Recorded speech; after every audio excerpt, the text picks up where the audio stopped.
Bonjour à tous, bienvenue dans le journal du hardware. On est ensemble pour 1h45 de tech et de hardware et de matos pour débriefer l'actu tech de la semaine. Cette semaine, on a un casting qui est encore un petit peu hétéroclite, qui change un petit peu. On embrasse Melinda et Pépé qui ne sont pas avec nous, mais il y a le retour de Panta. Eh oui, bonjour. Ça me fait bien plaisir. Première fois que je fais une émission avec toi en tant que host.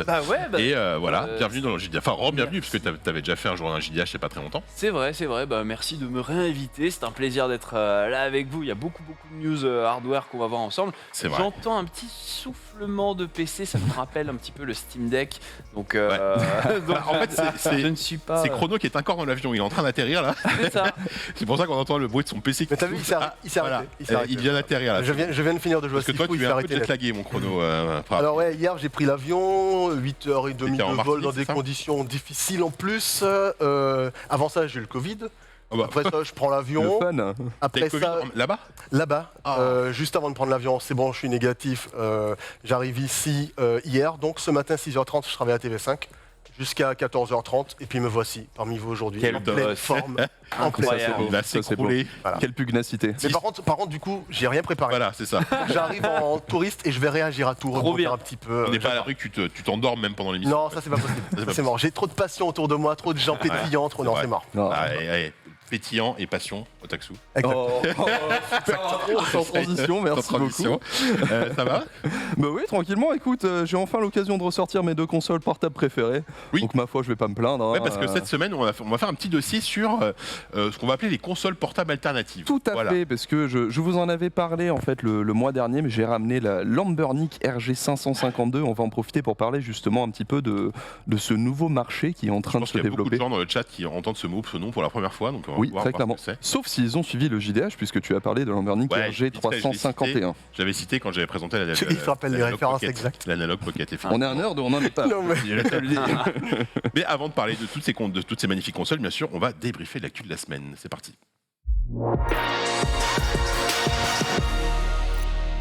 Bien entendu, il y a eu mardi, ça devient presque une tradition, le mardi à 19h. Tous les 3, 4 mois, 6 mois, je sais plus, il y a une conférence Apple. Il y en a eu une cette semaine. C'est Panta qui va un peu nous débriefer tout ça. Il y a eu des annonces globalement attendues, pas beaucoup de surprises, mais voilà, des produits que, ma foi, plutôt sympathiques. Tout à fait, mon cher JK. On a commencé sur les chapeaux de roue avec un petit focus Apple TV+, histoire de rappeler qu'Apple est très impliqué dans la production de contenu exclusif dédié à sa plateforme vidéo, mais ça n'a pas duré très longtemps, rassurez-vous, sur un programme d'une durée globale de 1 heure. Ça a pris une petite dizaine de minutes. Une heure.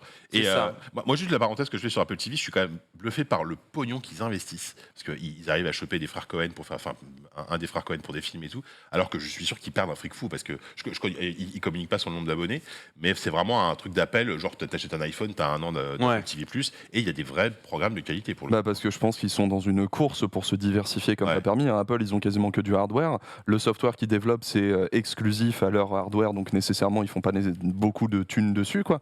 Donc les Apple TV, Apple Music, etc., c'est un moyen de se faire des sous. Donc ils en ont très besoin, quoi. Et ils savent que ils ont de l'argent, donc ils peuvent se permettre de dépenser beaucoup d'argent pour attirer les gens. Et en plus, ça leur permet de faire des films récompensés, comme par exemple Kodak a été récompensé au Sundance Festival. Donc ils essaient de se donner une image, de faire briller la marque autrement que par le hardware. Le dernier point aussi, c'est que ça permet une porte d'entrée dans un système qui fonctionne super bien. Donc ça veut dire que quand tu achètes ton iPhone et que tu as 1 an d'Apple TV, ce genre de choses, tu le testes parce que c'est donné avec, parce que tu es dans l'écosystème Apple, et tu te dis, ah putain, en fait, c'est vachement cool. Tu restes abonné. Et puis, tu restes abonné, et puis surtout, tu en parles autour de toi parce que tu as kiffé l'expérience, et donc du coup, ils doivent s'imposer de cette façon-là aussi. Quand tout le monde parle de... j'ai un trou de mémoire, une série, bref, c'est pas grave, enchaîne, j'avais une série en tête, mais je ne sais pas plus ce que c'est. Ted Lasso, voilà. Sur Twitter, tout le monde parle de Ted Lasso, tu dis c'est où? C'est sur Apple TV, quoi. Effectivement. Ensuite, ils ont enchaîné sur le hardware, donc avec un nouveau coloris, le vert alpin, pour les iPhone 13 et 13 Pro, donc ça, assez dispensable comme annonce. C'est classique, à chaque fois, ils nous sortent une nouvelle couleur 6 mois après. Donc en début d'année, c'est les couleurs, quoi. Un joli petit vert, voilà. Tout à fait, donc on le voit à l'écran. Avec ton bracelet. Absolument. C'est vrai que c'est exactement là. Ils ont pensé à toi. D'accord avec mon Embrassez d'Apple Écoute, Watch. tu peux t'acheter ce nouveau iPhone D'ailleurs, 13 et 13 Pro en Tu vert veux pas alpin. redépenser 1500 €? Non, là, non, tout de non. suite, là Même figure, en toute franchise, Apple nous l'a proposé. Est-ce que vous voulez le tester? Je dis, bah.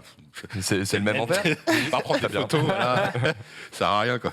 Heureusement, juste après, ils ont enchaîné avec toujours plus de hardware. Cette fois-ci, c'était eh bien l'entrée de gamme, entre guillemets, qui était visée avec un nouvel iPhone SE édition 2022.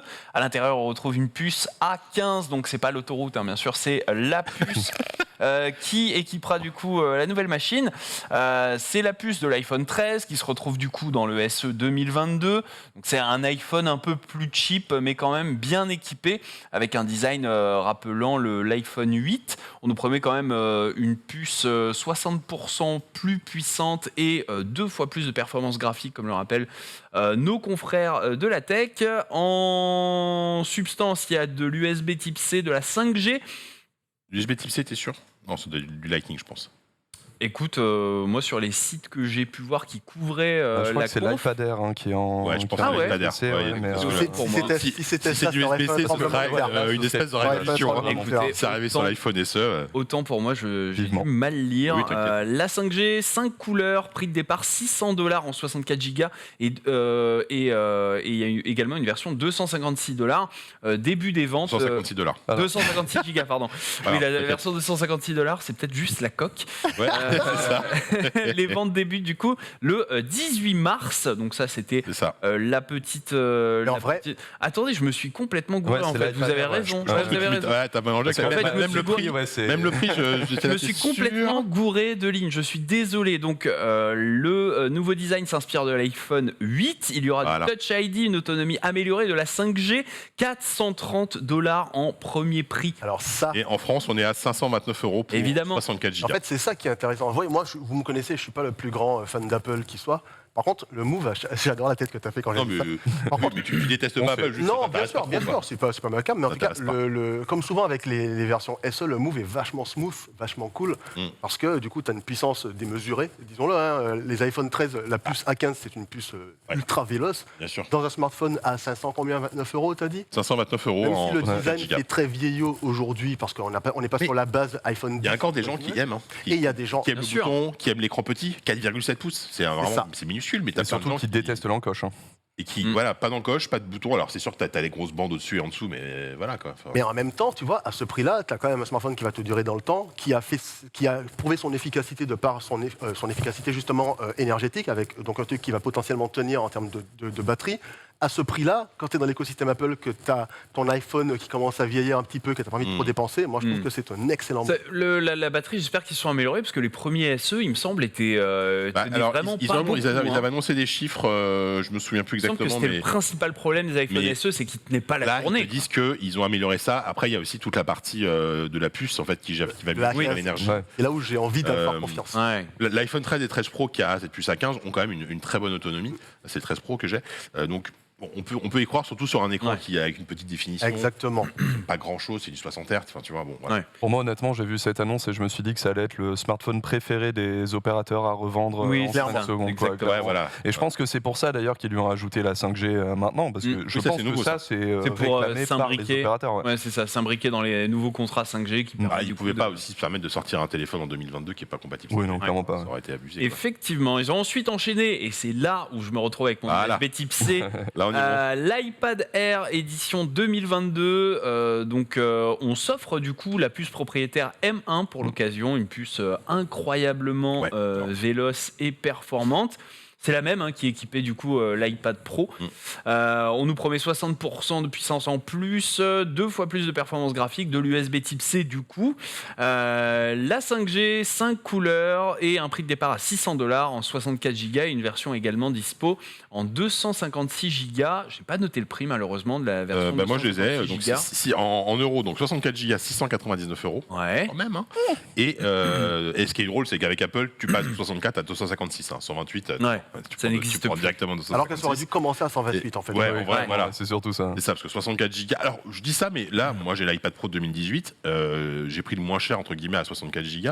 Et bah, franchement, je les ai jamais remplis. Hein. Ah bah écoute, très Parce bien. que j'ai aussi iCloud, j'ai mes photos dans le cloud, etc. Ah, ouais. Franchement, ça va. En fait, ils compensent ça en te disant bon, tu prends la 64 Go, mais tu peux avoir des facilités avec iCloud voilà, pour tu t'abonnes avec ton stockage. pour C'est 300 ça. 64 gigas dans l'usage. Ça va, effectivement, les gens peuvent s'en sortir, mais en termes de compétitivité sur le marché, c'est aujourd'hui quasiment les seuls sur ces tarifs-là qui démarrent à 64. Quoi. C'est c'est là où je trouve ça grinçant, en fait. Mais c'est Apple, et donc ils peuvent se le permettre. Bien sûr. Parce qu'ils savent que si tu veux un iPad, il va vers un iPad. Il ne prendra pas autre chose. Surtout que sur la tablette, ils n'ont pas beaucoup de concurrence en vrai. C'est vrai. Après, si vous regardez bien aussi sur la vidéo, là, ils présentaient aussi avec le Magic Keyboard et tout ça. Magic Keyboard, tu banques quand même pas mal. Hein. C'est quoi, c'est 300 balles, il me semble 400, ça coûte 300 et quelques. Il est pas loin de 400 balles, je crois. Alors, c'est formidable. Moi, avant, j'avais un combo Logitech qui a eu un faux contact. Donc, j'étais un peu dégoûté. J'ai fait jouer la garantie. Et je suis passé direct sur le Magic Keyboard. Je me suis dit, allez, mettez-moi le double du prix, parce que littéralement, je passais du simple au double en termes de prix. Oui. Il est très cher, il est vraiment très agréable, ça je le reconnais. Il est vraiment super. Mais le prix est quand même. Le prix est abusé, mais voilà, tu as de la qualité. Moi, après, le vrai débat que j'ai, ça c'est. résume bien Apple en fait. Voilà, c'est ça. Vraiment, triste, l'intérêt. Parce qu'on fait quoi avec un iPad Air? C'est quand même l'iPad que tu vas utiliser pour mater de la série, pour prendre des notes, etc. Qu'est-ce que tu vas foutre d'une puce M1 avec ça, quoi? Justement, en fait, si tu veux le transformer en MacBook un peu soft. Tu prends un iPad Pro à ce moment-là. Enfin, après. Ah ouais, mais le prix n'est pas le même. Le truc, c'est mais justement, maintenant, aujourd'hui, ce qui va différencier, j'ai l'impression, l'iPad Pro, l'iPad Air de l'iPad Pro, ça va être l'écran 100 Hz, c'est tout, en fait. T'as le lidar aussi, t'as les capteurs lidar. Je pense qu'il n'y a pas les lidars sur l'iPad Air. Il y a peut-être la webcam, la caméra. La compatibilité HDR, il me semble qu'elle est sur les deux. En vérité, je pense que Apple est en train de produire un max de M1. Ils sont, on en a tellement pléthore. On va les faire partout. C'est un croupier le machin, quoi. C'est ça. Ça marche. Parce que dans 6 mois, on a le M2, donc ça fait la transition. Les gens qui voulaient l'iPad Pro de base, ils l'ont déjà acheté de toute manière parce que c'est Apple. Allez, on le met sur l'iPad Air pour récupérer les 2-3 autres clients qui restent. C'est bon. A priori, la semaine prochaine ou peut-être la semaine d'après, je pense que Melinda va venir avec un carton à tout déballer. Il y aura l'iPhone SE, il y aura l'iPad, donc on vous montrera tout ça. Donc voilà. Ensuite. Et justement, puisqu'on parlait de puces et de leur importance, Apple a dévoilé la M1 Ultra. Figurez-vous que c'est du coup en gros. Un M1 Max, un autre M1 Max, et on les couple ensemble et ça fait un M1 Ultra. Donc ça fait fusion et ça permet 2,5 terabits par seconde de bande passante, 114 milliards de transistors. On ne se rend pas compte, on n'a aucune idée de ce que ça fait, mais ça fait beaucoup quand même de transistors. J'avais lu un article comme quoi c'était a priori, après comme d'habitude ça ne va pas dire grand chose, mais elle est aussi puissante en termes de GPU, c'est aussi puissant qu'une 3080 avec un tiers de la consommation. Alors bon, c'est pas le même usage, etc. En fait, la puissance théorique est relative à une 3090, même il me semble. Maintenant, arriver à optimiser les logiciels, les applications pour pouvoir profiter de, je sais plus, on est à 128 cœurs maintenant sur le M1 Ultra. La bande passante, la mémoire unifiée, c'est quand même des choses sur lesquelles les logiciels doivent s'adapter en fait pour pouvoir réussir à tirer la pleine puissance du truc. Maintenant, c'est un peu le génie d'Apple, c'est que ils ont déjà poussé ça il y a 6 mois en sortant le M1. Ils ont juste entre guillemets. Voilà, tous les développeurs se sont du coup habitués à la plateforme et maintenant ils font en fait on double. Voilà, tranquillement, amusez-vous bien avec ça. D'accord. Il n'y a pas plus à dire finalement, quoi. Je trouve que c'est quand même un coup de génie, cette architecture ultra fusion comme ils l'appellent, parce que pour le coup ça leur permet, même si au bout de 6 mois ça aurait pas été choquant dans 1 an d'avoir eu cette annonce et de se dire là ils enchaînent, le double, alors que là ils enchaînent tous les 6 mois. Le M1 Max c'était quand là, ils iPad Pro là, c'était il y a quelques mois là. C'était fin d'année dernière. Les MacBook Pro, pardon. Peut-être un petit peu plus d'1 an. Non, les MacBook Pro, les MacBook Pro c'est beaucoup plus récent. Les MacBook Pro avec la puce M1 Max et M1. C'est fin d'année, il me semble, les Mac. Mais du coup, en fait, ils vont très très vite et sur une architecture qu'ils maîtrisent de bout en bout, ce qui veut dire aussi, a priori, que les développeurs peuvent très facilement débloquer les capacités une fois qu'ils sont passés à ARM et à leur plateforme. Donc, ils sont en train de tuer le game avant même qu'il y ait un game, en fait, quoi. C'est assez fort. 10 novembre 2020, du coup, reveal des nouveaux MacBook Air, MacBook Pro 13 pouces, Mac Mini avec puce M1. C'était 10 novembre. Mais ça c'était avant parce que entre temps il y a eu les MacBook Pro 14 et 16 avec les puces M1 Pro et M1 Max, qui sont des espèces de monstres. Mais ça, c'est octobre 2021. Ouais, moi c'est vrai que après, évidemment que là, on parle de ça, et on va parler juste après du Mac Studio. Là, c'est vraiment des usages très spécifiques, tu vois. C'est comme moi, c'est professionnel. l'iPad Air avec la puce M1. Moi, à titre perso, j'en ai absolument pas besoin, tu vois. Mais c'est vrai que là, le Mac Studio notamment, ça a l'air d'être une belle bête, quoi. Ouais, tout à fait. Justement, on enchaîne avec le Mac Studio, un nouveau PC annoncé du coup, un nouveau PC. Attention ce que tu dis, tu vas te faire. Désolé, Gomen Asai. Nouvel ordinateur équipé d'une puce M1, du coup le Mac Studio, allie performance et connectivité, ai-je pu lire sur les reviews de l'événement, avec un écran Studio Display 7,7 pouces. Option, ouais. Ou peut-être, attendez, 7,7 pouces, non, c'est beaucoup plus grand. C'est un 27 pouces, je crois. Oui, c'est un 27 pouces. C'est le carré du Mac Studio qui ressemble un peu à un Mac Mini. En fait, ça ressemble à un Mac Mini. Enfin, ça ressemble à deux Mac Mini, en gros, très basiquement. D'empilement de Mac Mini. Alors, il est un peu plus gros, mais je veux dire, par rapport à la puissance, parce que c'est dispo, je sais pas si tu l'as dit, c'est dispo avec M1 Pro ou M1, non, pardon, M1 Max ou M1 Ultra. M1 Max ou M1 Ultra en option. Ouais. Alors, le prix d'un M1 Ultra. Le prix c'est 2300 €. Le Mac Studio M1 Max, et c'est 4600 €. Voilà. La Mac différence Studio de prix entre le M1 Max et le M1 Ultra est vénère. C'est ça, tu doubles finalement. C'est x2. Et moi, ce qui me fait rire, c'est qu'à chaque fois, tu as beaucoup de sites qui s'amusent à créer les configs les plus chers. Ouais. Et je crois que là, on arrive à 10 000 € quasiment. Ah, évidemment, si tu fais pousser la mémoire. Voilà, si tu rajoutes je sais pas combien de téras. Et en plus, il y a l'écran qui va bien avec, donc on en parlera juste après. Donc l'emphase est mise sur la ventilation, la minimisation du bruit, des ports Thunderbolt, un port Ethernet, 2 USB type A, un HDMI, 2 type C, un port SDXC pour importer les vidéos et les photos plus rapidement. On peut brancher 4 écrans et une télé, visiblement. Ouais, ça c'est ouf, ça. Ils montraient pendant la conf le mur d'écran. C'est la première fois qu'ils arrivent à 4 écrans 4K et une télé, quoi. C'est ma boule. Ouais, après l'usage, il faut l'avoir, bien sûr, c'est du matos qui se destine aux professionnels de l'image. Il faut pas oublier que si tu penses jouer à Elden Ring en ultra wide dessus, tu vas être déçu, quoi. Ça dépend. Tu vois, tu mets un Mac Studio là, tu le mets au milieu, tu mets un outil de VM. Tu crées 4 PC Windows dessus. Ouais, voilà.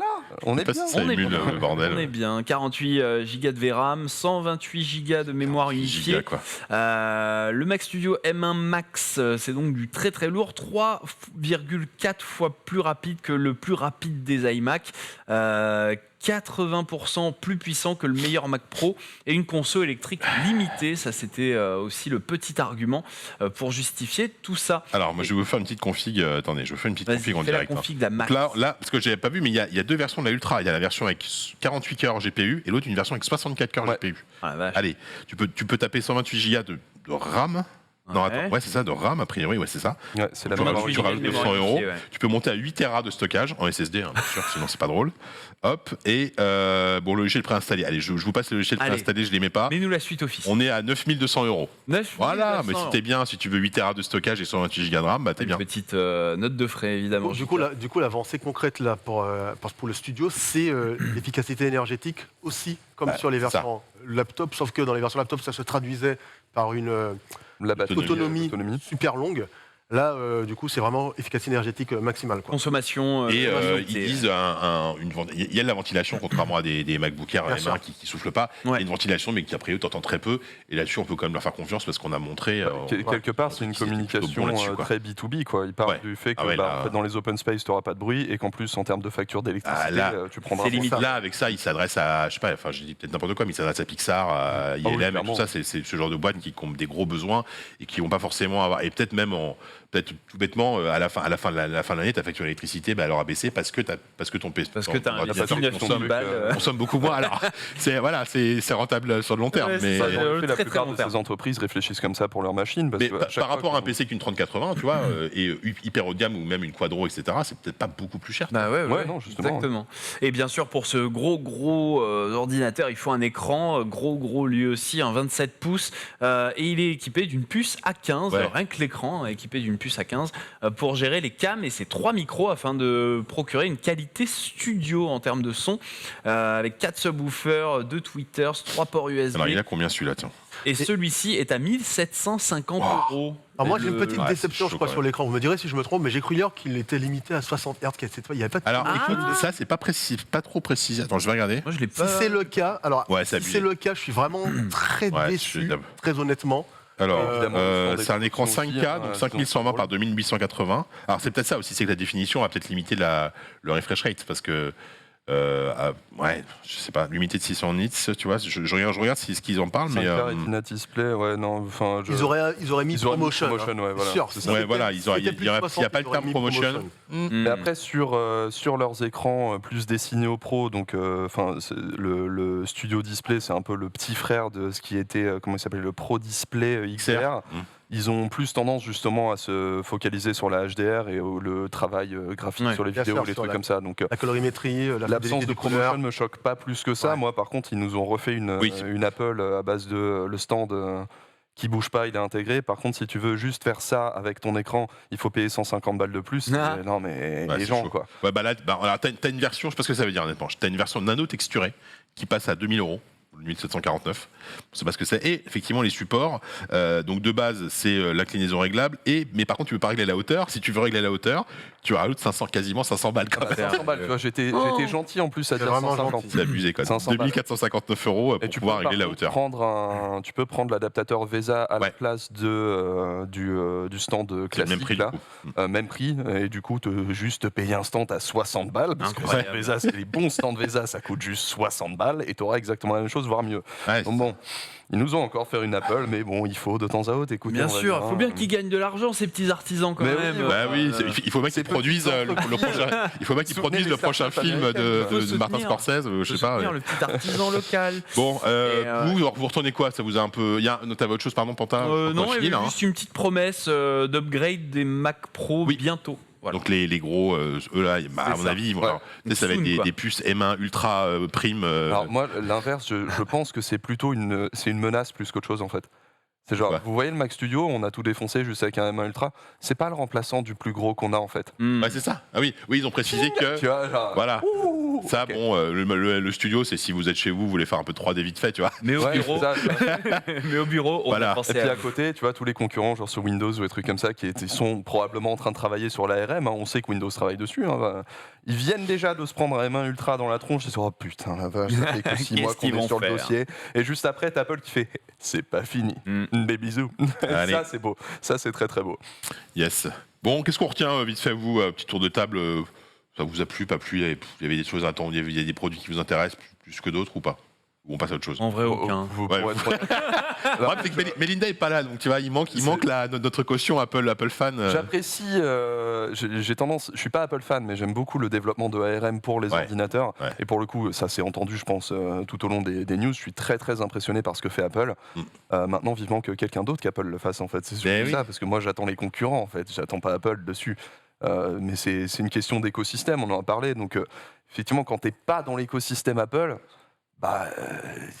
Ouais, Sachant que, c'est une bonne rappelons annonce, c'est qu'aujourd'hui, tu peux intéressant, plus mais- installer Windows en plus sur les PC. Mais, avec oui, ses mains. parce que en fait, Windows ARM n'est pas prévu pour être disponible Sur- à l'installation comme ça. Il faut forcément passer par un OEM, en fait, donc quelqu'un qui construit des ordinateurs pour avoir Windows ARM. C'est ce qui limite ça.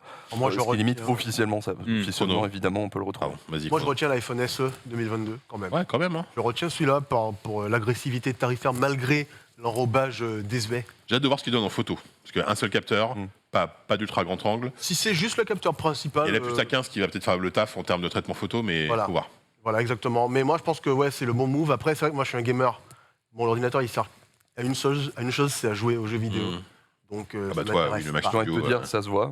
Tu vois on est tous avec des iPads, des trucs un petit peu légers. Toi, Bah, t'as amené attends, la grosse, moi j'ai ça quand même, hein, ça va. Je vais... Oui, mais c'est le test. tu Ouais, vois. c'est le test. Non, ouais, Mais ouais, parce que j'ai tout d'accord. mon sac avec mon ordinateur dedans. Avec mon cher. C'est quand même le seul gars qui branche son ordi, sinon il s'éteint quoi.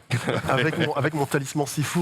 En plus. Oh là là. Allez. Si jamais je Le meurs, swag d'un tu vois, homme, s'il vous plaît. je ne perds que un. C'est ça. Ouais.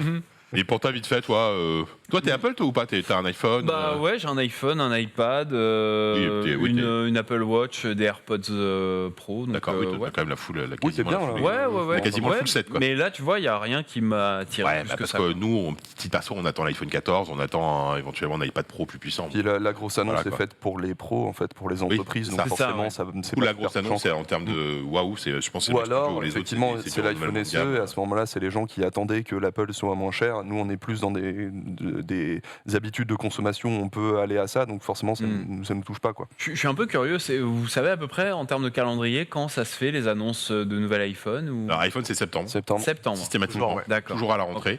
Et maintenant, le reste, c'est un peu moins. Alors, encore une fois, Melinda saurait plus me le dire, mais le reste, c'est un peu plus maintenant disparate. Souvent, tu peux avoir des MacBooks plus de 2-3 mois après, mais je trouve que là, il multiplie vachement plus les conférences qu'avant. Ouais. Bon, t'en as une tous les 4 mois, t'en as une maintenant. WWDC, Quoi. où à la base, il y avait quasiment pas d'annonce de matos. Non, et tout d'un coup, ils WWDC, d'habitude. Là, ils commencent à distiller un petit peu des annonces sur la WWDC, on n'avait pas l'habitude, donc effectivement, on commence à se faire un petit peu surprendre. Maintenant, je pense que ça fait partie d'un planning qu'au bout d'un moment, on verra venir plus facilement. Mais vu qu'ils sont dans une espèce de période de transition, effectivement, pour la première fois, quelque part, on a des surprises d'Apple, donc ça fait du bien, quoi. Ouais, c'est clair. Puis on attend toujours des trucs en rumeur depuis tellement longtemps, genre des lunettes de réalité augmentée, Ouais, des choses comme ça. Apple Glass, tout ça. On n'y est pas encore du tout.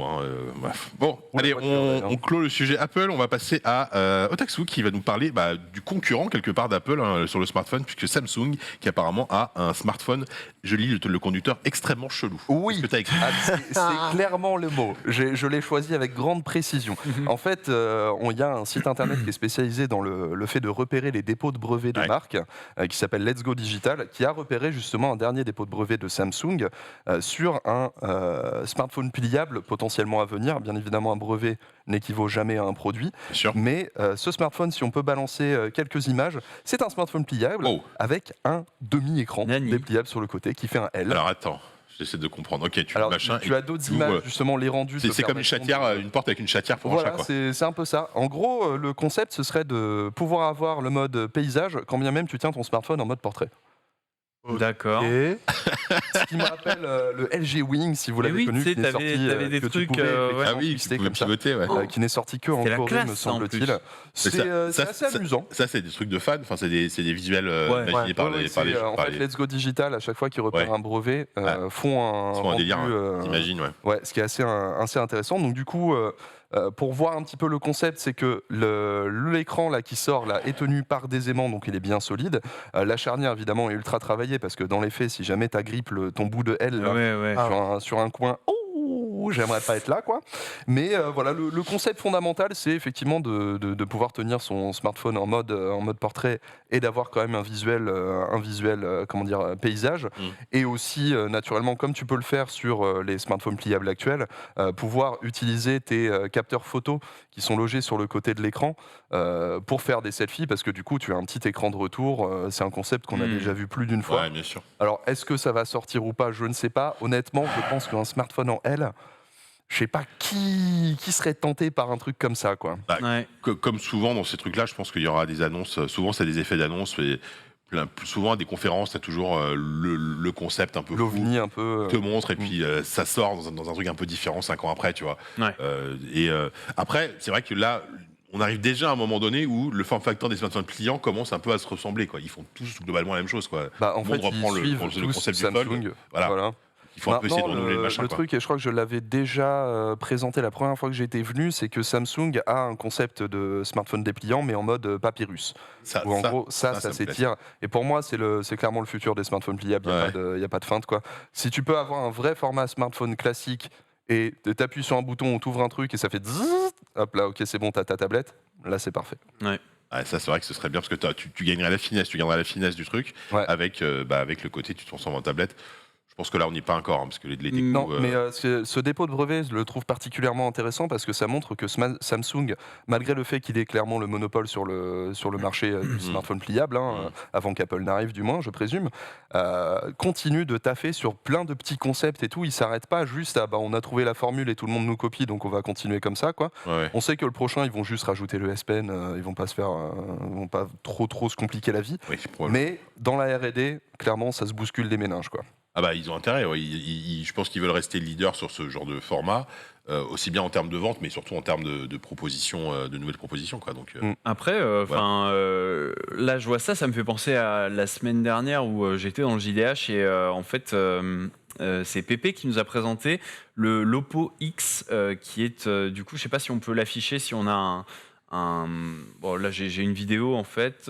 En gros, c'est un mais oui. smartphone. Vous appuyez sur le côté et en fait, il s'étire. il a C'est cette ce dont je idée. parlais, ouais, c'est c'est ce ça, côté ouais. papyrus, parce Voilà. que du coup l'écran s'enroule et se déroule. Exactement Ouais. ça. Et pour moi, ça c'est le. Ça, franchement, c'est meilleur incroyable, quoi. Enfin, vraiment, si on arrive à. Voilà, c'est ce qu'on voit là. Si on arrive à en faire une norme, franchement, c'est top, quoi. Donc, Bah, de toute façon, c'est simple en fait. Si Oppo a réussi à le faire, ça veut dire que Samsung a réussi à faire ces écrans-là, tout simplement. Donc, Oui, si quelqu'un l'a fait comme ça, Samsung va arriver avec une version plus. et du coup, tu vois, je crois plus en ce form factor à Pour moi, cette c'est techno l'avenir. que à la version L, quoi. Après, je suis curieux de voir la pliure au milieu, enfin l'espèce d'effet, parce que déjà de base la pliure. Bah là, du coup, il n'y aura pas de pliure. Là, il n'y a pas de pliure parce Oui, que, Parce que ça s'enroule. ça s'enroule et Ouais, du coup, ça tu n'as s'enroule. qu'un côté Ouais, qui c'est est vrai. un petit peu qui va Non, soit ce qui être déroulé, soit être enroulé. En fait. Ce qui est flippant sur ce genre de concept-là, c'est qu'il ne faut pas oublier que les écrans pliables, du coup, du fait qu'ils doivent se plier, ne sont soutenus que par une coque, enfin pas une coque, mais un verre qui n'est pas un verre, c'est un espèce de plastique en verre qui n'est pas ultra résistant. T'as pas le Gorilla moment Glass habituel, quoi. Voilà. Donc quand on a un téléphone comme ça qui se déplie, ça veut dire que cet écran le plus faible n'est jamais Il n'est protégé. pas protégé. Ouais. Contrairement au Galaxy Fold actuel où bah, tu le Ouais, fermes, puis c'est protégé. souvenez-vous de pas de la première version du Fold, toutes les polémiques qu'il y a eu autour du filtre à écran, Ouais, ouais. que les premiers journalistes avaient, on le retirait comme des gros sacs. C'est les Américains, c'est pas les Français, hein, je vous précise. Voilà. Mais Non, voilà. même, ils avaient oublié de boucher l'interstice entre l'écran et le truc. Il y avait des poussières qui se mettaient tout dedans. Maintenant, c'est bon, c'est réglé depuis très longtemps. Maintenant, c'est vrai que voilà, je l'ai et j'en suis très content, mais je vais pas vous dire que ça ressemble pas à un prototype, quoi. Le simple fait qu'il se ferme et tu as quand même une rainure ici, c'est un prototype de quelque chose, c'est sûr. On est sur une tendance, le bleeding edge, comme on l'appelle, quoi. Et je pense que l'avenir, effectivement, c'est ces smartphones dépliables, mais qu'il manque toujours cette technologie qui permettra de vraiment protéger les écrans pliables. Ouais. Bah ça, j'imagine que Gorilla travaille dessus, mais bon, il y a encore un peu de boulot, quoi. Bah, j'imagine. Parce que... Gorilla travaille dessus et je sais que Samsung travaille dessus naturellement. Donc on a quand même des gros noms autour de cette techno. Je crois que LG aussi, donc les deux plus grands fabricants de dalles, travaillent dessus. Mais voilà, ça repousse limite les limites de la physique, quoi. Donc c'est un petit peu compliqué, quoi. Plier du verre. À un moment donné, voilà. Quoi. Alors à moins qu'il y ait des petites chaufferies sur les côtés, je sais pas trop ce qu'on va faire. Tu te brûles à chaque fois, tu dois attendre qu'il refroidisse avant de le prendre. Bon, c'est ça. Ça va être compliqué. Ok, d'accord. Donc on va peut-être dans le JDH dans 5 ans, on présentera le premier smartphone avec Une fonderie. Ouais, je sais pas comment dire, fonderie, on sait pas trop. Troisième news, c'est moi qui vais vous parler rapidement. On va revenir un peu sur le Steam Deck parce que on aime bien le Steam Deck, hein. On aime bien le Steam Deck, Panta. Tu l'as pas mal utilisé, toi, parce que moi, je tiens à dire que je suis un peu dégoûté parce que j'ai dû le laisser parce que je partais en vacances et après je suis parti en salon et du coup j'ai même pas pu partir avec en vacances. Mais ça va être trop bien. Ouais. Et voilà, du coup j'ai laissé à la rédac pour tourner des vidéos. Tu l'as pas mal utilisé, toi? Moi, je l'ai utilisé pendant 2 jours et demi et ensuite c'est Emeric qui l'a embarqué. Sort. C'est une surprise. Non, pas notre rédacteur en chef, on l'embrasse, mais il a tendance à tout voler, donc voilà, mais on l'embrasse quand même. Donc pourquoi je vous parle du Steam Deck aujourd'hui? Parce que quand je l'avais testé en JDH, quand je l'avais testé sur JV à l'écrit, je précisais que Windows, la promesse à la base, c'est vous pouvez aussi installer Windows. Valve l'a toujours dit, c'est très open, etc. Sauf que c'était vraiment pas prêt. Il manquait tout bêtement quasiment tous les pilotes. Les drivers. Là, ça y est, les pilotes sont sortis. En tout cas, les pilotes pour le Bluetooth, le Wi-Fi et le GPU, qui est quand même un peu essentiel. Tu peux installer tes jeux et les télécharger, ce qui est quand même pas mal. Il manque quand même, petit détail, le son. C'est un peu embêtant. Alors, le son en jack et en haut-parleur, tu peux, par contre, si tu branches un haut-parleur USB-C externe, un haut-parleur ou un casque, ça marche. Ou même en Bluetooth. En Bluetooth. Ouais, ça marche en Bluetooth. Oui, parce que ça, c'est les drivers basiques intégrés à Windows qui peuvent se mettre automatiquement. Donc, il manque encore ces pilotes-là, mais donc c'est viable, on va dire, aujourd'hui. Moyennant, c'est dommage parce que les haut-parleurs du Steam Deck sont vraiment de super bonne qualité, donc j'espère que ça va vite arriver. Donc, tu peux installer.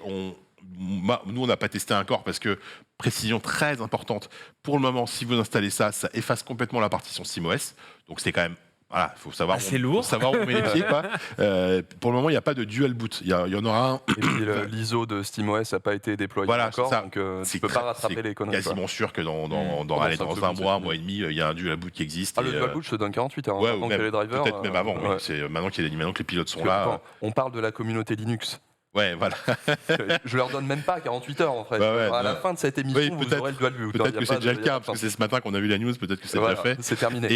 Mais voilà, et donc aujourd'hui, ce qui est cool, c'est que, je le rappelle quand même, c'est tout bête, mais c'est Windows, ça veut dire quoi? Ça veut dire ton Game Pass, ça veut dire ton Battle.net, ça veut dire ton Call of Duty, ton World of Warcraft, tes jeux du Game Pass.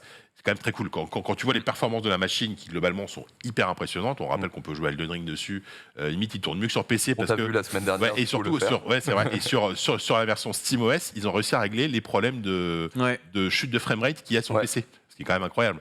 Donc limite le jeu tourne mieux sur le Steam Deck que sur un PC avec une 3080. C'est assez fou, quoi. C'est ce dont on parlait la semaine dernière, c'est tout ce qui est intégré au système, à niveau système du coup, comme les limiteurs 30 FPS ou les trucs comme ça. C'est quand même une assez grosse dinguerie, quoi, pour un univers PC, quoi. Ils ont une surcouche logicielle qui est ultra bien pensée quand t'aimes bien bidouiller, faire tes petits réglages et tout, qui sont en même temps hyper accessibles, mais en même temps qui te permettent d'avoir une expérience à peu près optimisée, quoi.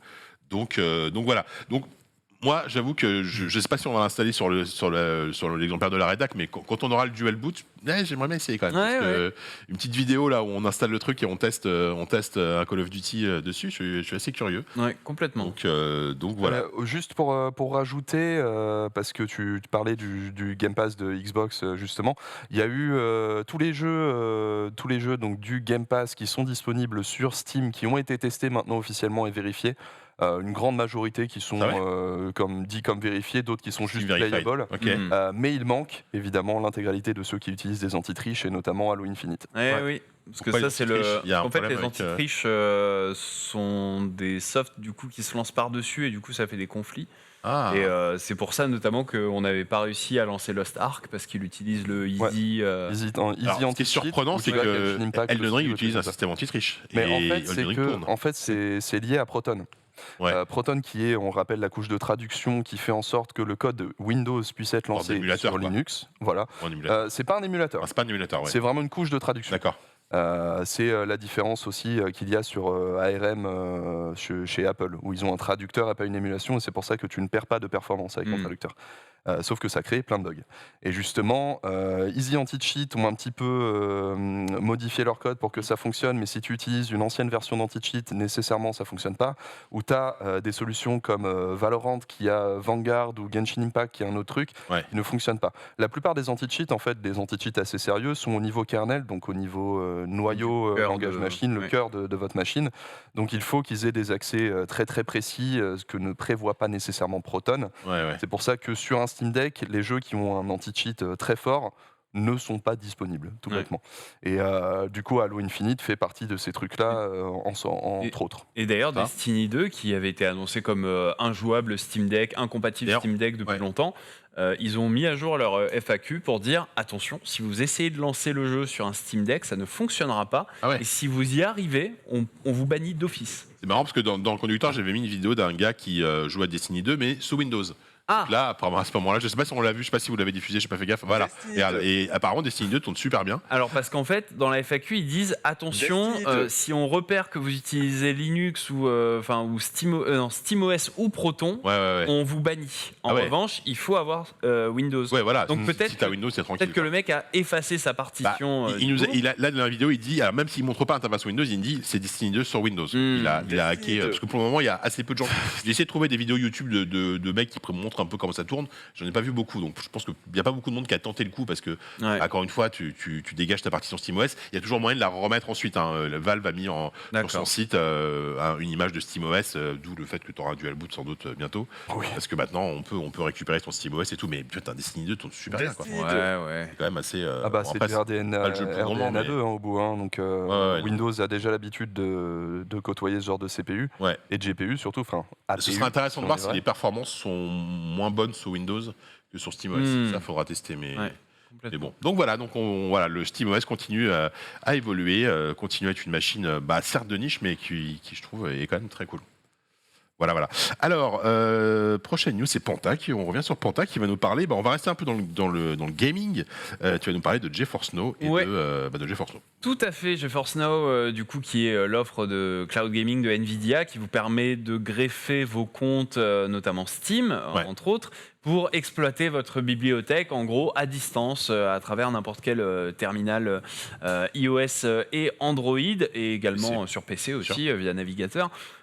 Ou en appli directement, donc c'est très pratique, c'est littéralement la meilleure offre cloud gaming en termes de performance, latence, gestion, graphisme et tout ça, il y a vraiment, c'est un sans faute. Alors le modèle économique est un peu particulier parce que du coup vous greffez votre bibliothèque Steam, Epic et compagnie, donc en fait il n'y a pas vraiment de catalogue offert sauf si vous souscrivez à une offre un peu plus surboosté, il me semble. Non, en fait, tu as des free-to-play. Ouais. En gros, tu as des free-to-play accessibles. Et t'as pas des offres, des free-to-play, non, même pas. Non. Pas des packs de je sais pas quoi. Non, c'est juste que récemment, ils avaient offert, par exemple, Crysis Remaster. Voilà. Parfois, ils offrent des jeux quand tu prends des abonnements, tu sais, certains abonnements, ils t'offrent des jeux avec de temps en temps, mais c'est pas quelque chose qui est cyclique. C'est-à-dire que ça arrive comme ça de temps en temps. Ils font une offre à la sortie de GeForce Now 3080. Il me semble que tu avais Crysis Remastered qui était offert avec, mais c'est tout. Sinon, que ta bibliothèque. On est en 5G sur GeForce Now et je peux jouer à Death's Door. J'avoue que sur un Fold en plus, t'as une bonne gueule. Sur la manette que je vais évidemment vous présenter à la fin de l'émission. Donc en gros, grosso modo, tu as ta bibliothèque, tes bibliothèques personnelles avec pas tous les jeux à l'intérieur. Il y a de plus en plus de jeux tous les jeudis, rajoutent des jeux. Je connais bien. On en parle juste après.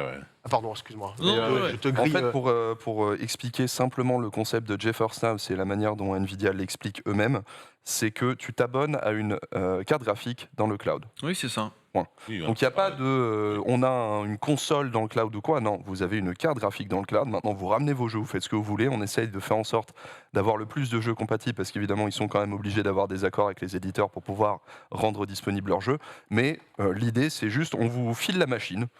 Maintenant, vous jouez pas, c'est cool. Faites ce que vous voulez, tout à fait. Et justement, d'ailleurs, ils avaient retiré pas mal de jeux. On y reviendra aux fluctuations de catalogue. Mais en tout cas, bonne nouvelle, du coup, si vous souhaitez bénéficier de cette offre pour jouer sur une 380, ce qui n'est pas rien quand même, auparavant, vous deviez vous abonner pendant 6 mois.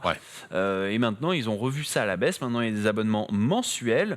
Alors, attention, avant, c'était 100 balles pour 6 mois. Maintenant, c'est 20 balles le mois. Donc, ça fait 120 balles le semestre. Il y a un engagement, du coup, ou pas, quand c'est mensuel ? Non, quand c'est mensuel. Quand c'est mensuel, tu peux t'abonner un mois. En plus, je crois qu'il y a une offre d'essai. Enfin, c'est assez bien foutu. Et ça vous permet du coup de jouer dans d'excellentes conditions à tous vos jeux. Les perfs, ça peut aller jusqu'à du 1440p en 120 images par seconde. Avec l'adaptative Sync, vous réduisez significativement la latence. Donc, c'est véritablement une exceptionnelle offre. Et si vous avez une Shield TV, vous pouvez aller jusqu'au 4K et HDR. 4K 60. 4K 60 sur une Shield. Il y a également vous pouvez passer en 120 1440. Il y a également une offre gratuite aussi. Vous pouvez. Alors le gratuit, elle est limitée parce que déjà, je crois que c'est. Vous êtes limité dans le temps à 1 heure, je crois. Déjà, je crois que tu es sur une 2070, il me semble. Non, c'est 1080. C'est moins que ça. 1080. Alors c'est 1080, tu es limité à des sessions de 1 heure de jeu. Et tu n'es pas prioritaire sur une file d'attente potentielle qui avait été rushée de fou à la sortie de Cyberpunk. Après, ça te permet de tester quand même le service si ça te plaît. Bien sûr. Au bout d'un moment, après, si ta connexion est assez puissante pour pouvoir jouer en cloud. Après, une grosse inquiétude des gens généralement. Après, attention sur un point, c'est que l'offre dont on avait nous parlé ici, qui est vraiment ultra impressionnante, on parle quand même d'une latence parfois inférieure à la console en termes de latence matérielle, c'est l'offre avec la 3080 qui, elle, comme disait Pantan, n'était disponible qu'à 99 € pour 6 mois. Et aujourd'hui, ce qui est intéressant, c'est que si vous avez une bonne connexion et que vous avez envie de voir ce que ça donne, parce que en fait, quand moi je l'avais essayé, j'avais tellement d'étoiles dans les yeux que j'ai dû vérifier ce que disaient les autres avant d'en parler. Tellement j'étais bluffé. Et en fait, j'ai vu que tout le monde était bluffé. Je me suis dit, c'est bon, c'est pas moi qui suis juste un fan de Nvidia. C'est juste que ça marche vraiment. Je n'ai pas mes œillères. Et donc, l'intérêt, c'est que là, les gens peuvent l'essayer à 20 € pour un mois pour voir ce que ça donne concrètement. Clairement, le 6 mois, tu dis, ok, est-ce que je suis prêt à lâcher 100 € d'un coup là comme ça pour un truc, je sais pas si ça va marcher bien, je sais pas si je vais vraiment m'en servir. Je sais pas si dans 6 mois j'aurai des jeux compatibles à ça faire. en plus, ça aussi. Voilà, faut pas oublier quand même que même s'il y a beaucoup de jeux, il faut que tes jeux soient là. Sinon... Alors maintenant, ils mettent à jour, ils sont très transparents, ils te la liste de tous les jeux, ils en ajoutent toutes les semaines effectivement. Et surtout, c'est une bonne alternative sur aujourd'hui acheter un PC, ça coûte horriblement cher et ça va probablement pas s'arranger tout de suite. C'est pour ça qu'à la sortie de Cyberpunk, le service avait complètement explosé parce que personne n'arrivait à avoir une carte graphique qui faisait tourner le jeu et t'avais le GFN. Non, nous c'est bon là en fait. Nous on a du RTX, on a du ray tracing, allez-y quoi. Ouais, et ça tournait super bien. Et puisqu'on est sur GeForce Now, on va parler un petit peu des ajouts de la semaine. Martha is Dead qui du coup est sorti un peu avant Elden Ring, donc le pauvre a un petit peu souffert, même si la polémique sur la censure de ce jeu avait quand même reboosté. Ça a fait parler. Ça a grave fait parler du jeu. Censure uniquement sur PlayStation. Censure uniquement sur PlayStation, sur une séquence quand même assez gore, qui du coup maintenant est remplacée par un fondu au noir et un petit Mais flash. uniquement sur PlayStation. Ouais, uniquement sur PlayStation. Je me rappelle la sortie de South Park, le RPG à l'époque, où la moitié des séquences, notamment un moment où il y a une sonde spatiale et des aliens, je vous laisse imaginer la chose, où c'était, je crois, en Australie et Allemagne, dans des bouts des États-Unis ou de l'Europe, je ne sais plus, où tu avais juste une image d'un panda et on a été obligé de censurer. Je suis vraiment navré pour vous. Voici un panda qui mange du bambou. Voilà. Aïe, la tristesse. Donc Martha is Dead, du coup censuré sur PlayStation, mais disponible partout ailleurs en intégralité. On est en 1944 et c'est un jeu qui va vous faire alterner entre la réalité, les mythes, la superstition, l'horreur. Donc une aventure à faire en 4-5 heures, donc c'est assez court. Presque un walking simulator, mais... Absolument, et ça peut totalement s'apprécier en quelques heures. À côté de ça, il y a Buccaneers, un RPG de pirates sorti en 2020. Distant Worlds 2 aussi, qui sort dès sa disponibilité et qui est pris en compte du coup directement. Donc là, ce qu'on voit, c'est Buccaneers. Donc voilà, est-ce que ça vous donne envie d'y jouer? Je sais pas Sea of Thieves, excusez-moi, mais l'eau est un peu moins belle que Sea of Thieves. C'est la version Switch de Sea of Thieves. Évidemment, on l'aura tous reconnu. Donc Distant Worlds également, RTS spatial. Vous aurez aussi Shadow Warriors 3 qui fait son entrée, il est sorti il y a peu. Qui a du DLSS d'ailleurs. Ouais, malheureusement le jeu est pas fou. Il prend des reviews pas dingues. Je crois qu'il est à 70 métacritique. Moi je l'ai lancé entre deux. Oui, je crois. 57 en review. Je l'ai lancé entre deux parties d'Elden Ring. Bon voilà, j'ai fait 30 minutes. Bon, j'y reviendrai plus tard. C'est dommage parce que le premier était assez exceptionnel. Même le 2. Même le 2 était très très cool. Là en fait, ils ont fait ils ont pris Doom Eternal. Ils ont mis un skin Japon féodal rigolo. L'humour est insupportable. Enfin, les vannes du mec et tout, c'est très très très lourdingue. Triste. Bon voilà.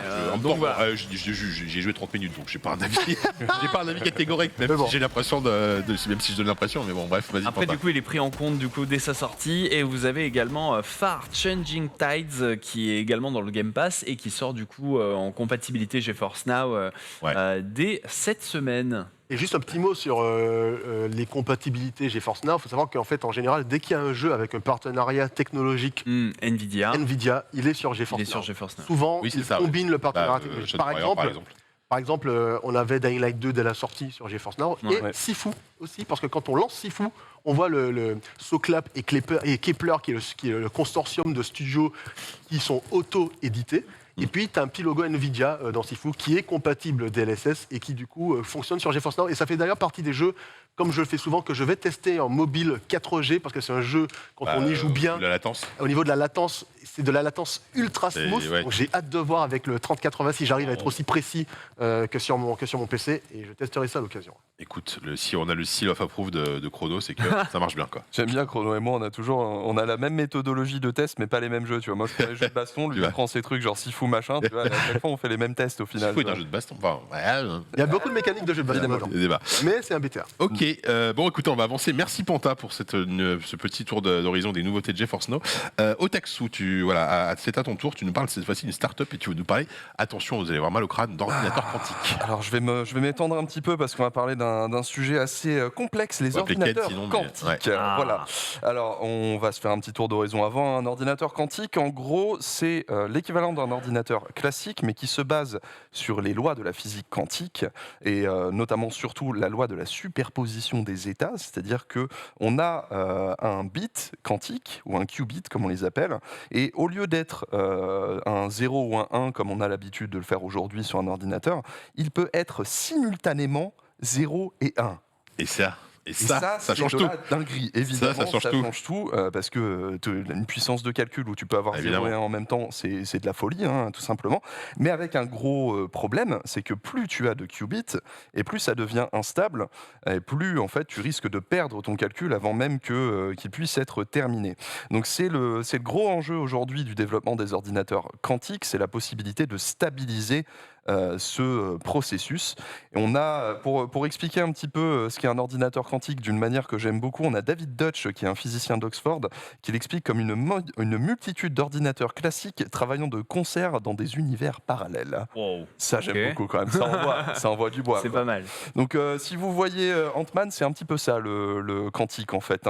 C'est l'infiniment petit qui, du coup, trouble un petit peu les lois de la physique telles qu'on les connaît habituellement. Et on a Alice et Bob, qui est une start-up française, qui a réussi à concevoir le supraconducteur qubit le plus stable au monde, capable de faire 100 000 opérations de qubits sans perdre sa stabilité.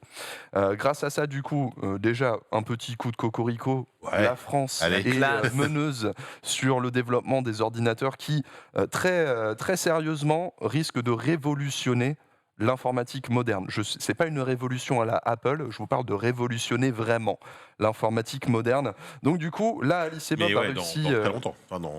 Enfin, disons que tel que ça avance et vu le nombre de recherches qu'il y a dans le monde... on parle de quoi, 5 ans, 10 ans, 15 ans, 20 ans? Je pense que dans 10 ans... Avant que ce soit démocratisé, quoi. Voilà, dans 10 ans, on a un truc stable. Dans 20 ans, on a peut-être un produit commercial. Mais évidemment, les premières applications seront sur la recherche parce qu'il s'agit de démultiplier les... Mais non, mais excusez-moi, il n'y en a pas déjà... par exemple, c'est pas dans le Google I.O. de l'année dernière où ils disaient qu'ils avaient 2 ordinateurs quantiques qui fonctionnaient déjà à l'heure actuelle? Mais en fait... qui fonctionne déjà, oui. Il y en a qui fonctionnent, mais qui ont des erreurs. C'est ça le truc, c'est que plus tu as d'opérations, plus en fait tu vas dans un état quantique qui risque de se perdre parce que tout est changeant et instable. Donc là, l'enjeu est de justement trouver cette stabilité. C'est ce qu'a réussi à faire Alice et Bob sur donc 100 000 qubits. Et du coup, a réussi à faire une levée de fonds de 27 millions d'euros pour poursuivre le développement de la technologie. Là, fondamentalement, en fait, le premier pays qui arrive à avoir ça est le roi de l'informatique moderne dans 20 ans. Quoi. Oui. Donc c'est vraiment une folie. C'est l'ordinateur tel qu'on le connaît risque de changer drastiquement dans 20 ans. Et a priori, on pourrait remercier Alice et Bob pour ça. Des Français. Ça fait quand même 70 ans, 75 ans, 80 ans, je sais pas, qu'on a des 0 et des 1. Donc, imaginez Call of Duty 63 sur ordinateur quantique. Ça, après, la après 3, surtout qu'on est déjà au 52. On en est au 12, 13. Pas plus? Non, vraiment. Après, en termes d'applicatifs, on est d'accord que de toute façon, c'est pas des trucs pour le grand public. Et ça ne le sera potentiellement jamais. Ça va démarrer dans la recherche, ça c'est sûr et certain, puisque l'idée est évidemment de faire plein de calculs, notamment les calculs du génome, les calculs... Pour la sécurité informatique aussi, il y a un gros challenge, parce qu'avec ces ordinateurs quantiques, tu vas pouvoir crack n'importe quelle sécurité à une vitesse folle. Voilà. Et d'ailleurs, j'ai jamais vraiment compris grand-chose aux ordinateurs quantiques, donc je vais poser des questions un peu candides, et d'ailleurs, c'est ce qui permet avec des ordinateurs quantiques, par exemple, d'aller vers de la véritable intelligence artificielle, dans la mesure où ça peut avoir des calculs qui ne sont pas anticipables par l'homme, si j'ai bien compris la façon dont les choses étaient expliquées. C'est pas que ce n'est pas anticipable par l'homme, c'est que les états sont constamment changeants. L'idée est de stabiliser ça. Donc si on reste sur cette stabilité, évidemment, ce sera prévisible par l'homme. Sans quoi on ne pourrait pas développer un système informatique. En fait, c'est tout le problème actuel. C'est que sur les qubits, on a une instabilité. On n'arrive pas à garder cet état de 0 et de 1 superposé. Donc l'idée est de stabiliser ça. Mais au bout, on peut l'utiliser pour de l'informatique traditionnelle après. Le seul truc, c'est qu'au lieu d'avoir 0, 1, 1, 0, 0, 0, 0, 0, là, on pourrait faire plusieurs calculs simultanés. Donc potentiellement un gain de vitesse qui est un truc fou. Donc si tu rajoutes ça à je sais pas, une plateforme ARM ou un truc comme ça, demain ça c'est aussi puissant que que le truc du Stern, tu vois. C'est là où ça deviendra fou. Maintenant, ce sera prévisible, naturellement. Et il n'y a pas genre une nécessité de les refroidir avec de l'azote liquide ou un truc comme ça. Enfin, j'ai toujours vu les prototypes d'ordinateurs quantiques, genre déjà c'est pas une boîte, c'est un truc qui est limite bâti en hauteur et il faut constamment les refroidir à l'azote liquide et tout ça parce que on est sur une technologie qui est c'est expérimental de fou, quoi. Ultra expérimental. C'est pour ça que les premiers développements sont très certainement, je suis désolé de le dire, mais c'est une réalité militaire. Bien sûr. Évidemment. Comme l'ordinateur à l'époque. Voilà, comme ARPANET. Absolument toutes les évolutions technologiques, tout simplement. Et effectivement, dans la défense, ça pourrait être absolument fou, ne serait-ce que pour le piratage, mais aussi la défense du piratage. On peut montrer une photo d'ordinateur quantique dans c'est pour ça que le premier ordinateur quantique, le premier pays qui a l'ordinateur quantique, il a une suprématie absolue pendant très très longtemps. C'est pour ça que tout le monde travaille dessus en vrai. C'est pas pour jouer sur le cloud en OS. Regardez, j'ai force. J'ai force aux ordinateurs quantiques. Pas trop d'intérêt, quoi. C'est même plus GeForce Now. C'est dans le passé, il a compris que tu avais le truc, il te le ramène en même temps. Et c'est ton futur à la fois. C'est un peu bizarre. On est sur des technologies vraiment folles, mais voilà. Pour l'instant, en vrai, j'ai pas non plus le cerveau de comprendre précisément ce qu'est la physique quantique. Pour le coup, c'est Ken qui il y a un an et demi, a fait un sujet dans le GDH sur les ordinateurs quantiques, parce que pareil, je suis sujet de près. Il doit y avoir un replay disponible sur YouTube, débrouillez-vous comme ça. Ça ressemble à ça, le stream replay. Ouais, en fait, c'est des sortes de cylindres avec des coups de. On dirait que c'est cuivré, on dirait un truc steampunk. Ouais, c'est ça, c'est rétro-futuriste en fait. Quand tu vois à quoi ça ressemble, c'est très impressionnant, je trouve. Bon, on va avancer quand même parce qu'il est déjà 17h30, mais on a encore une petite news avant de passer à la suite. Panta, tu vas nous reparler jeux vidéo cette fois-ci. On parlait PC tout à l'heure, là on va parler console avec la Xbox. Évidemment. Xbox Series. Les Xbox Series se mettent à jour. Alléluia, la feature la plus incroyable de cette nouvelle génération de consoles, donc PlayStation 5 et Xbox Series. Certains diront que c'est la manette DualSense qui embarque des vibrations haptiques nouvelle génération, des gâchettes adaptatives qui peuvent se bloquer, mais d'autres pensent plutôt, j'en fais partie, que la plus grosse évolution de cette génération, ça s'appelle le Quick Resume, et bien en gros c'est une possibilité de mettre en pause vos jeux et de les mettre à la suite en pause. C'est-à-dire que vous allez lancer un premier jeu, vous allez y jouer un petit peu, puis votre pote vous appelle, ah tiens, est-ce qu'on se ferait pas une game de tel jeu? Ah ok, attends, je sors de mon jeu, je lance un autre jeu, et en fait, ces jeux que vous allez lancer en file indienne vont se mettre en état de stase dans la mémoire de la console et vont garder une safe state, donc un état de sauvegarde, qui va vous permettre ni plus ni moins d'y revenir après vos expériences. Une fois que votre pote a raccroché, qu'il est parti manger, vous allez repasser même sur votre premier jeu. Même si c'est 2 jours après. Même si c'est 2 jours après, même si c'est 3 semaines plus tard, même si vous avez débranché la console, vous l'avez mise ailleurs. C'est incroyable. Même si vous n'avez pas le net, parce que c'est pas une sauvegarde faite dans le cloud, c'est littéralement dans la machine qu'on va sauvegarder un état de sauvegarde. Alors ça marche pas pour tous les jeux. Il faut que le jeu soit compatible au Quick Resume. Et la magie opère depuis le lancement de la console. Mais il y avait quand même un petit hic, c'est que quand tu lançais des jeux à la suite, tu savais pas vraiment si c'était 5 jeux qui allaient être pris en compte par le Quick Resume ou 10 ou 2, ça dépendait vraiment. Tu savais pas à quel moment ton jeu qui était en fin de file, il allait dégager quoi. Exactement. Alors depuis, ils ont fait une mise à jour pour clarifier le tout. Donc maintenant, tu as un menu Quick Resume. Tu sais quels jeux sont en safe state, en gros. Ils sont affichés. Et désormais, il y a eu une nouvelle update cette semaine qui vous permet d'épingler 1 ou 2 jeux pour qu'ils soient en Quick Resume, quoi qu'il arrive. C'est-à-dire que vous lancez 150 jeux par-dessus. Avec le Game Pass, en plus, c'est ça la facilité. C'est que le Game Pass, aujourd'hui, propose un catalogue d'à peu près 450 jeux. Donc, littéralement, la Xbox, quand vous êtes dessus, elle vous dit... Essaye tout ça, teste des trucs. Tu peux même maintenant les jouer en cloud et ensuite te dire c'est un jeu qui me plaît, je vais peut-être l'installer pour y jouer en dur. Donc du coup, on est sur une philosophie de test de masse avant de consommer vos jeux de manière un peu plus conventionnelle. Avec cette option qui vous permet de pin to Quick Resume, d'épingler dans le Quick Resume, vous allez pouvoir garder la safe state sur 2 jeux. Même si vous lancez 15 jeux par-dessus, vous allez garder ces 2 jeux en safe state. C'est vraiment pas mal. Pour le coup, ils ont aussi fait 2-3 réglages. Alors donc ça, c'était le cœur principal de la mise à jour. À côté de ça, on a aussi la possibilité maintenant de customiser l'action que vous allez lier sur le bouton Share. Vous savez, il y a un bouton Share sur les manettes Xbox Series qui vous permet de, sur une pression simple, prendre un screenshot, pression longue, prendre un extrait. Voilà, maintenant vous pouvez le customiser, vous pouvez mettre pression longue, un screenshot, ou pression simple, muter le son de la console, ou pression longue, ouvrir le menu de Ah oui, vos d'accord. contacts. Donc en fait, c'est même pas juste une customisation à la PlayStation, c'est-à-dire qui est liée uniquement au partage. Parce que sur PlayStation, 10, on 20, peut, 30 secondes. en PlayStation, Ouais, on peut c'est ça. customiser, mais c'est lié uniquement à cette fonction-là. Ouais. C'est-à-dire que si tu appuies une fois et que ça fait un screen et que tu veux que quand tu appuies une fois, ça enregistre, tu peux le changer, ça, sur. Ouais. Maintenant, sur ta tu PlayStation. peux attribuer, Tout faire. certaines fonctions. Ça, c'est cool. Et Ça devient juste tout un dernier. raccourci, quoi. Ouais, mais le système de partage et de capture reste quand même assez bancal par Ouais. rapport à ce qu'il y a sur PlayStation, Ouais. qui est vachement mieux fait, qui permet de capturer des sessions beaucoup plus longues. Là, on reste encore sur un socle qui était relativement celui de la Xbox One. Ouais. Il faudrait qu'ils améliorent ça à l'avenir, mais en tout cas, cette possibilité de remapping de touches fait sens. Et juste à côté, ils ont fait un petit update qui vous permet de mieux customiser le système son.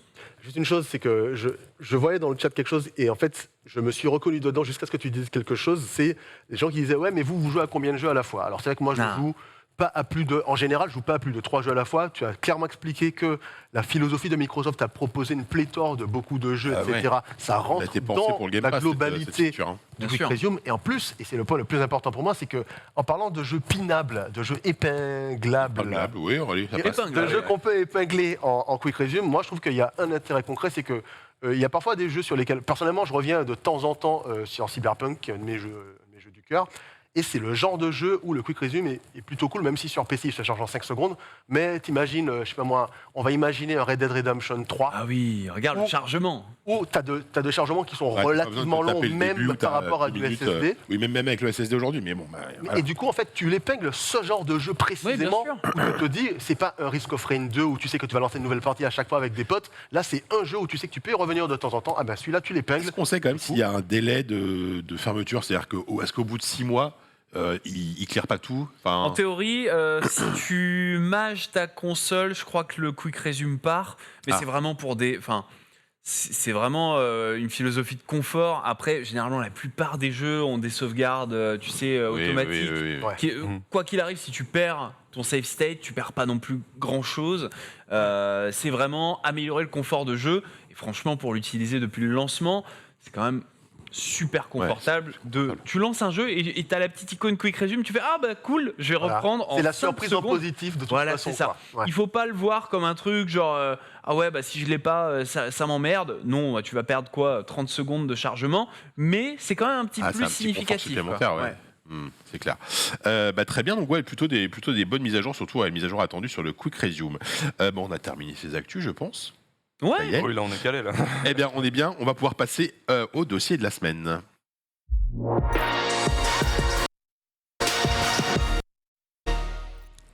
Alors, Otaksu, tu es venu avec ta PS... La PSP, Ah ouais. la PS Vita. Alors, en quelle année Et, on est? What year alors is it? justement, on va vous parler un petit peu de consoles alternatives et vous parler de consoles alternatives. J'ai envie de vous parler du passé, du présent et du futur, bien évidemment. Et Elle je était, pense elle, que elle était belle, la Good PSP, quand même. Ah, celle-là, j'adore. Vita aussi, hein, mais, franchement, les deux j'ai- PlayStation j'ai Portable. toujours- Ouais, c'est vrai qu'elle La avait la PSP gueule. et PS Vita, pour le coup, ça fait partie de mes consoles préférées de l'époque, mais aussi parce que je suis très jeu japonais, donc forcément c'est beaucoup plus simple pour moi. Mais bref, si vous vous souvenez bien de la PSP, vous vous souvenez aussi d'une énorme histoire de piratage sur la PSP qui a justement un petit peu tué ses chances en Europe si on écoute Sony. Dans les faits, bon, il y avait quand même un manque à gagner, pardon, particulièrement auprès des développeurs, mais qui a créé une espèce de nouvelle mouvance où, avec les consoles qu'on avait dans nos mains, on pouvait lancer des vieilles consoles, les Super Nintendo, les NES ou ce genre de choses. Et surtout, c'était cette idée du jailbreak, quelque part, de reprendre un appareil qui était vraiment possédé à nous et se dire je vais faire n'importe quoi avec sa puissance, c'est à moi, je fais ce que je veux. Ouais. C'est ce qui a été permis par le piratage de la PSP notamment, mais aussi de la Nintendo DS. Il y a beaucoup de gens qui ont connu ça avec les flashcards.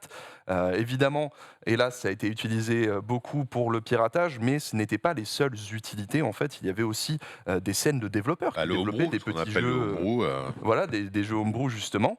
Et ça a été quelque part l'idée pendant très très longtemps de se dire on prend une console qui existe déjà, on débloque tout son système, on se fait toute une scène de développeurs qui va s'amuser justement avec ça. Ouais.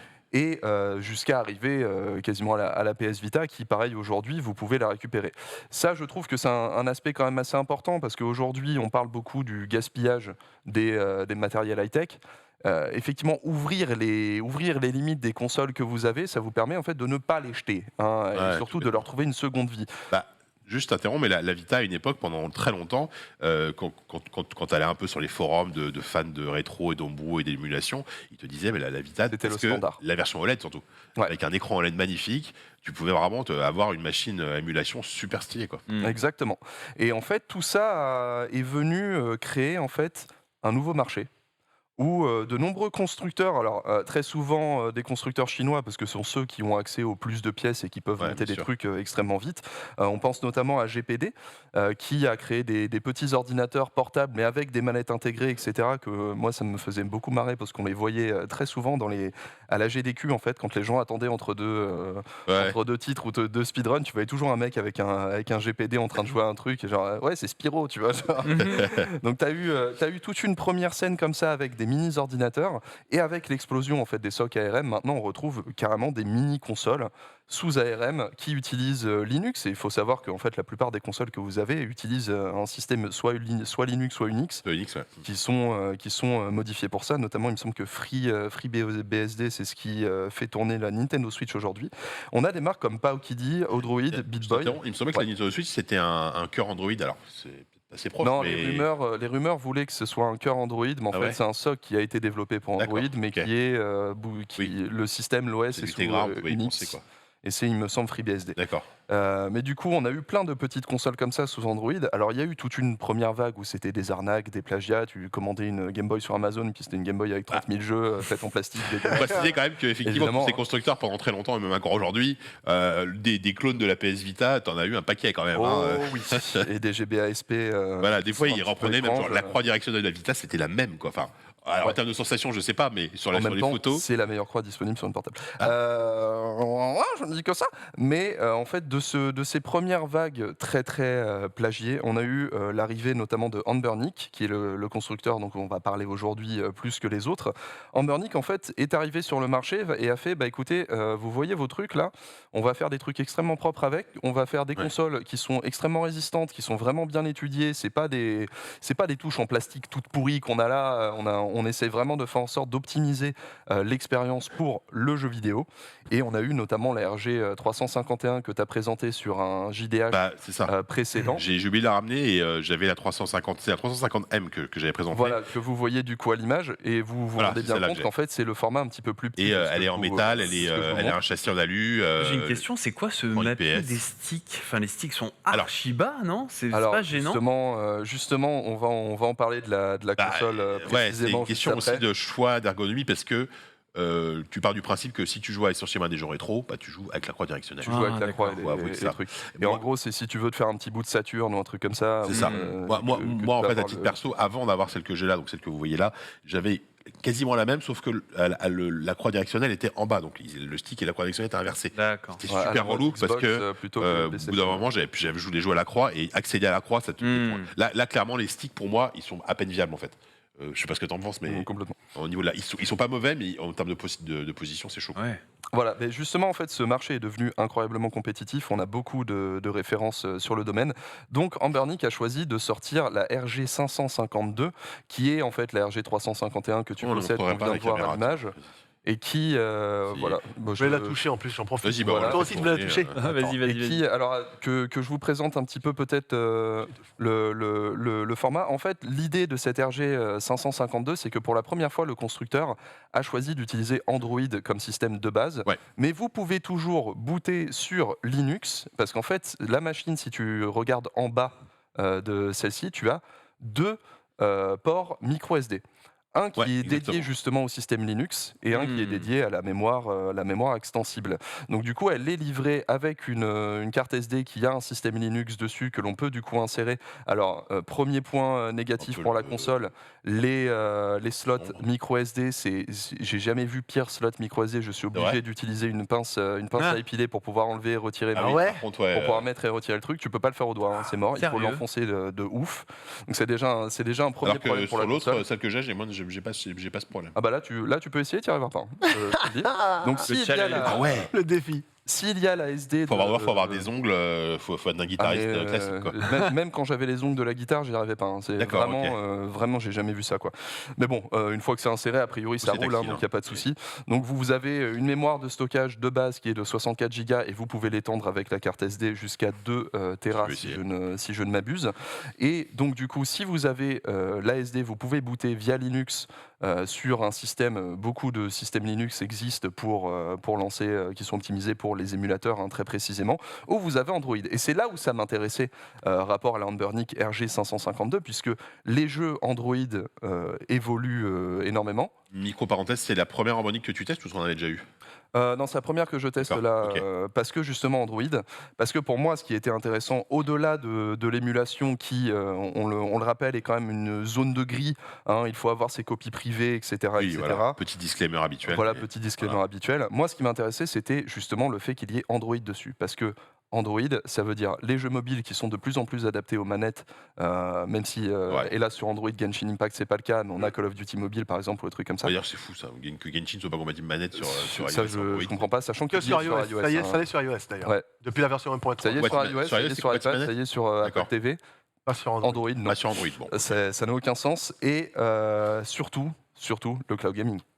Parce que s'il y a bien un usage qui bénéficierait d'avoir une petite console Ah oui. Android pas chère, Ouais. pour lequel tu as un bon écran et le reste tu t'en fous parce que tu as tout ce qu'il te faut pour jouer au Game Pass ou au GeForce Now dont on parlait, c'est bien ça. Et Anbernic, qui était vraiment sur le marché depuis très longtemps, avait le potentiel de le faire. Or, ils Mince. se sont incroyablement foirés et Mince. je suis complètement dégoûté. Tous les problèmes qu'a cette console avec le Game Pass viennent du fait que Anbernic n'a absolument pas taffé son logiciel. Puisqu'en vérité, vous avez tout autour de cette console, vous avez toutes les touches que vous voulez, vous avez 2 joysticks, vous avez la croix directionnelle, vous avez A, B, X, Y, Des sticks cliquables. L1, L2, les sticks cliquables. Théoriquement, il ne vous manque rien. Start, Select, il ne vous manque rien. Le Ouais. problème, c'est que le système les transmet extrêmement mal aux applications Android, ce qui fait que le Game Pass, tu n'as pas le R2, R2. Et oui, voilà. Le Remote Play, il te manque, Je pensais à des ça. gâchettes ou des trucs comme ça. À chaque fois que tu lances le moindre truc qui est dans le cloud, même Shadow, qui pourtant est capable de s'adapter à énormément de manettes différentes, ne reconnaît ouais. pas les gâchettes et c'est un problème d'OS. Bah, ça manque d'une standardisation aussi. Ouais. Il y a une standardisation, c'est ça le truc. Bah, Sur si, parce que Android, il y en regarde, a une. parce que moi, tu vois, j'ai beau avoir essayé plusieurs types de manettes Ouais, ouais. un peu à l'arrache sur mon téléphone, à chaque fois ça marche quoi. Bien sûr, parce je suis qu'il y très a le surpris. X-Input qui est un standard de base Voilà. qui est partagé par toutes les manettes Xbox, etc. Donc c'est très facile de le faire. Et tu as Ils sont, l'API Gamepad qui existe depuis Android 5 ou 6 pour justement transmettre ces informations aux applis. C'est extrêmement simple. Ils n'ont fait aucun effort.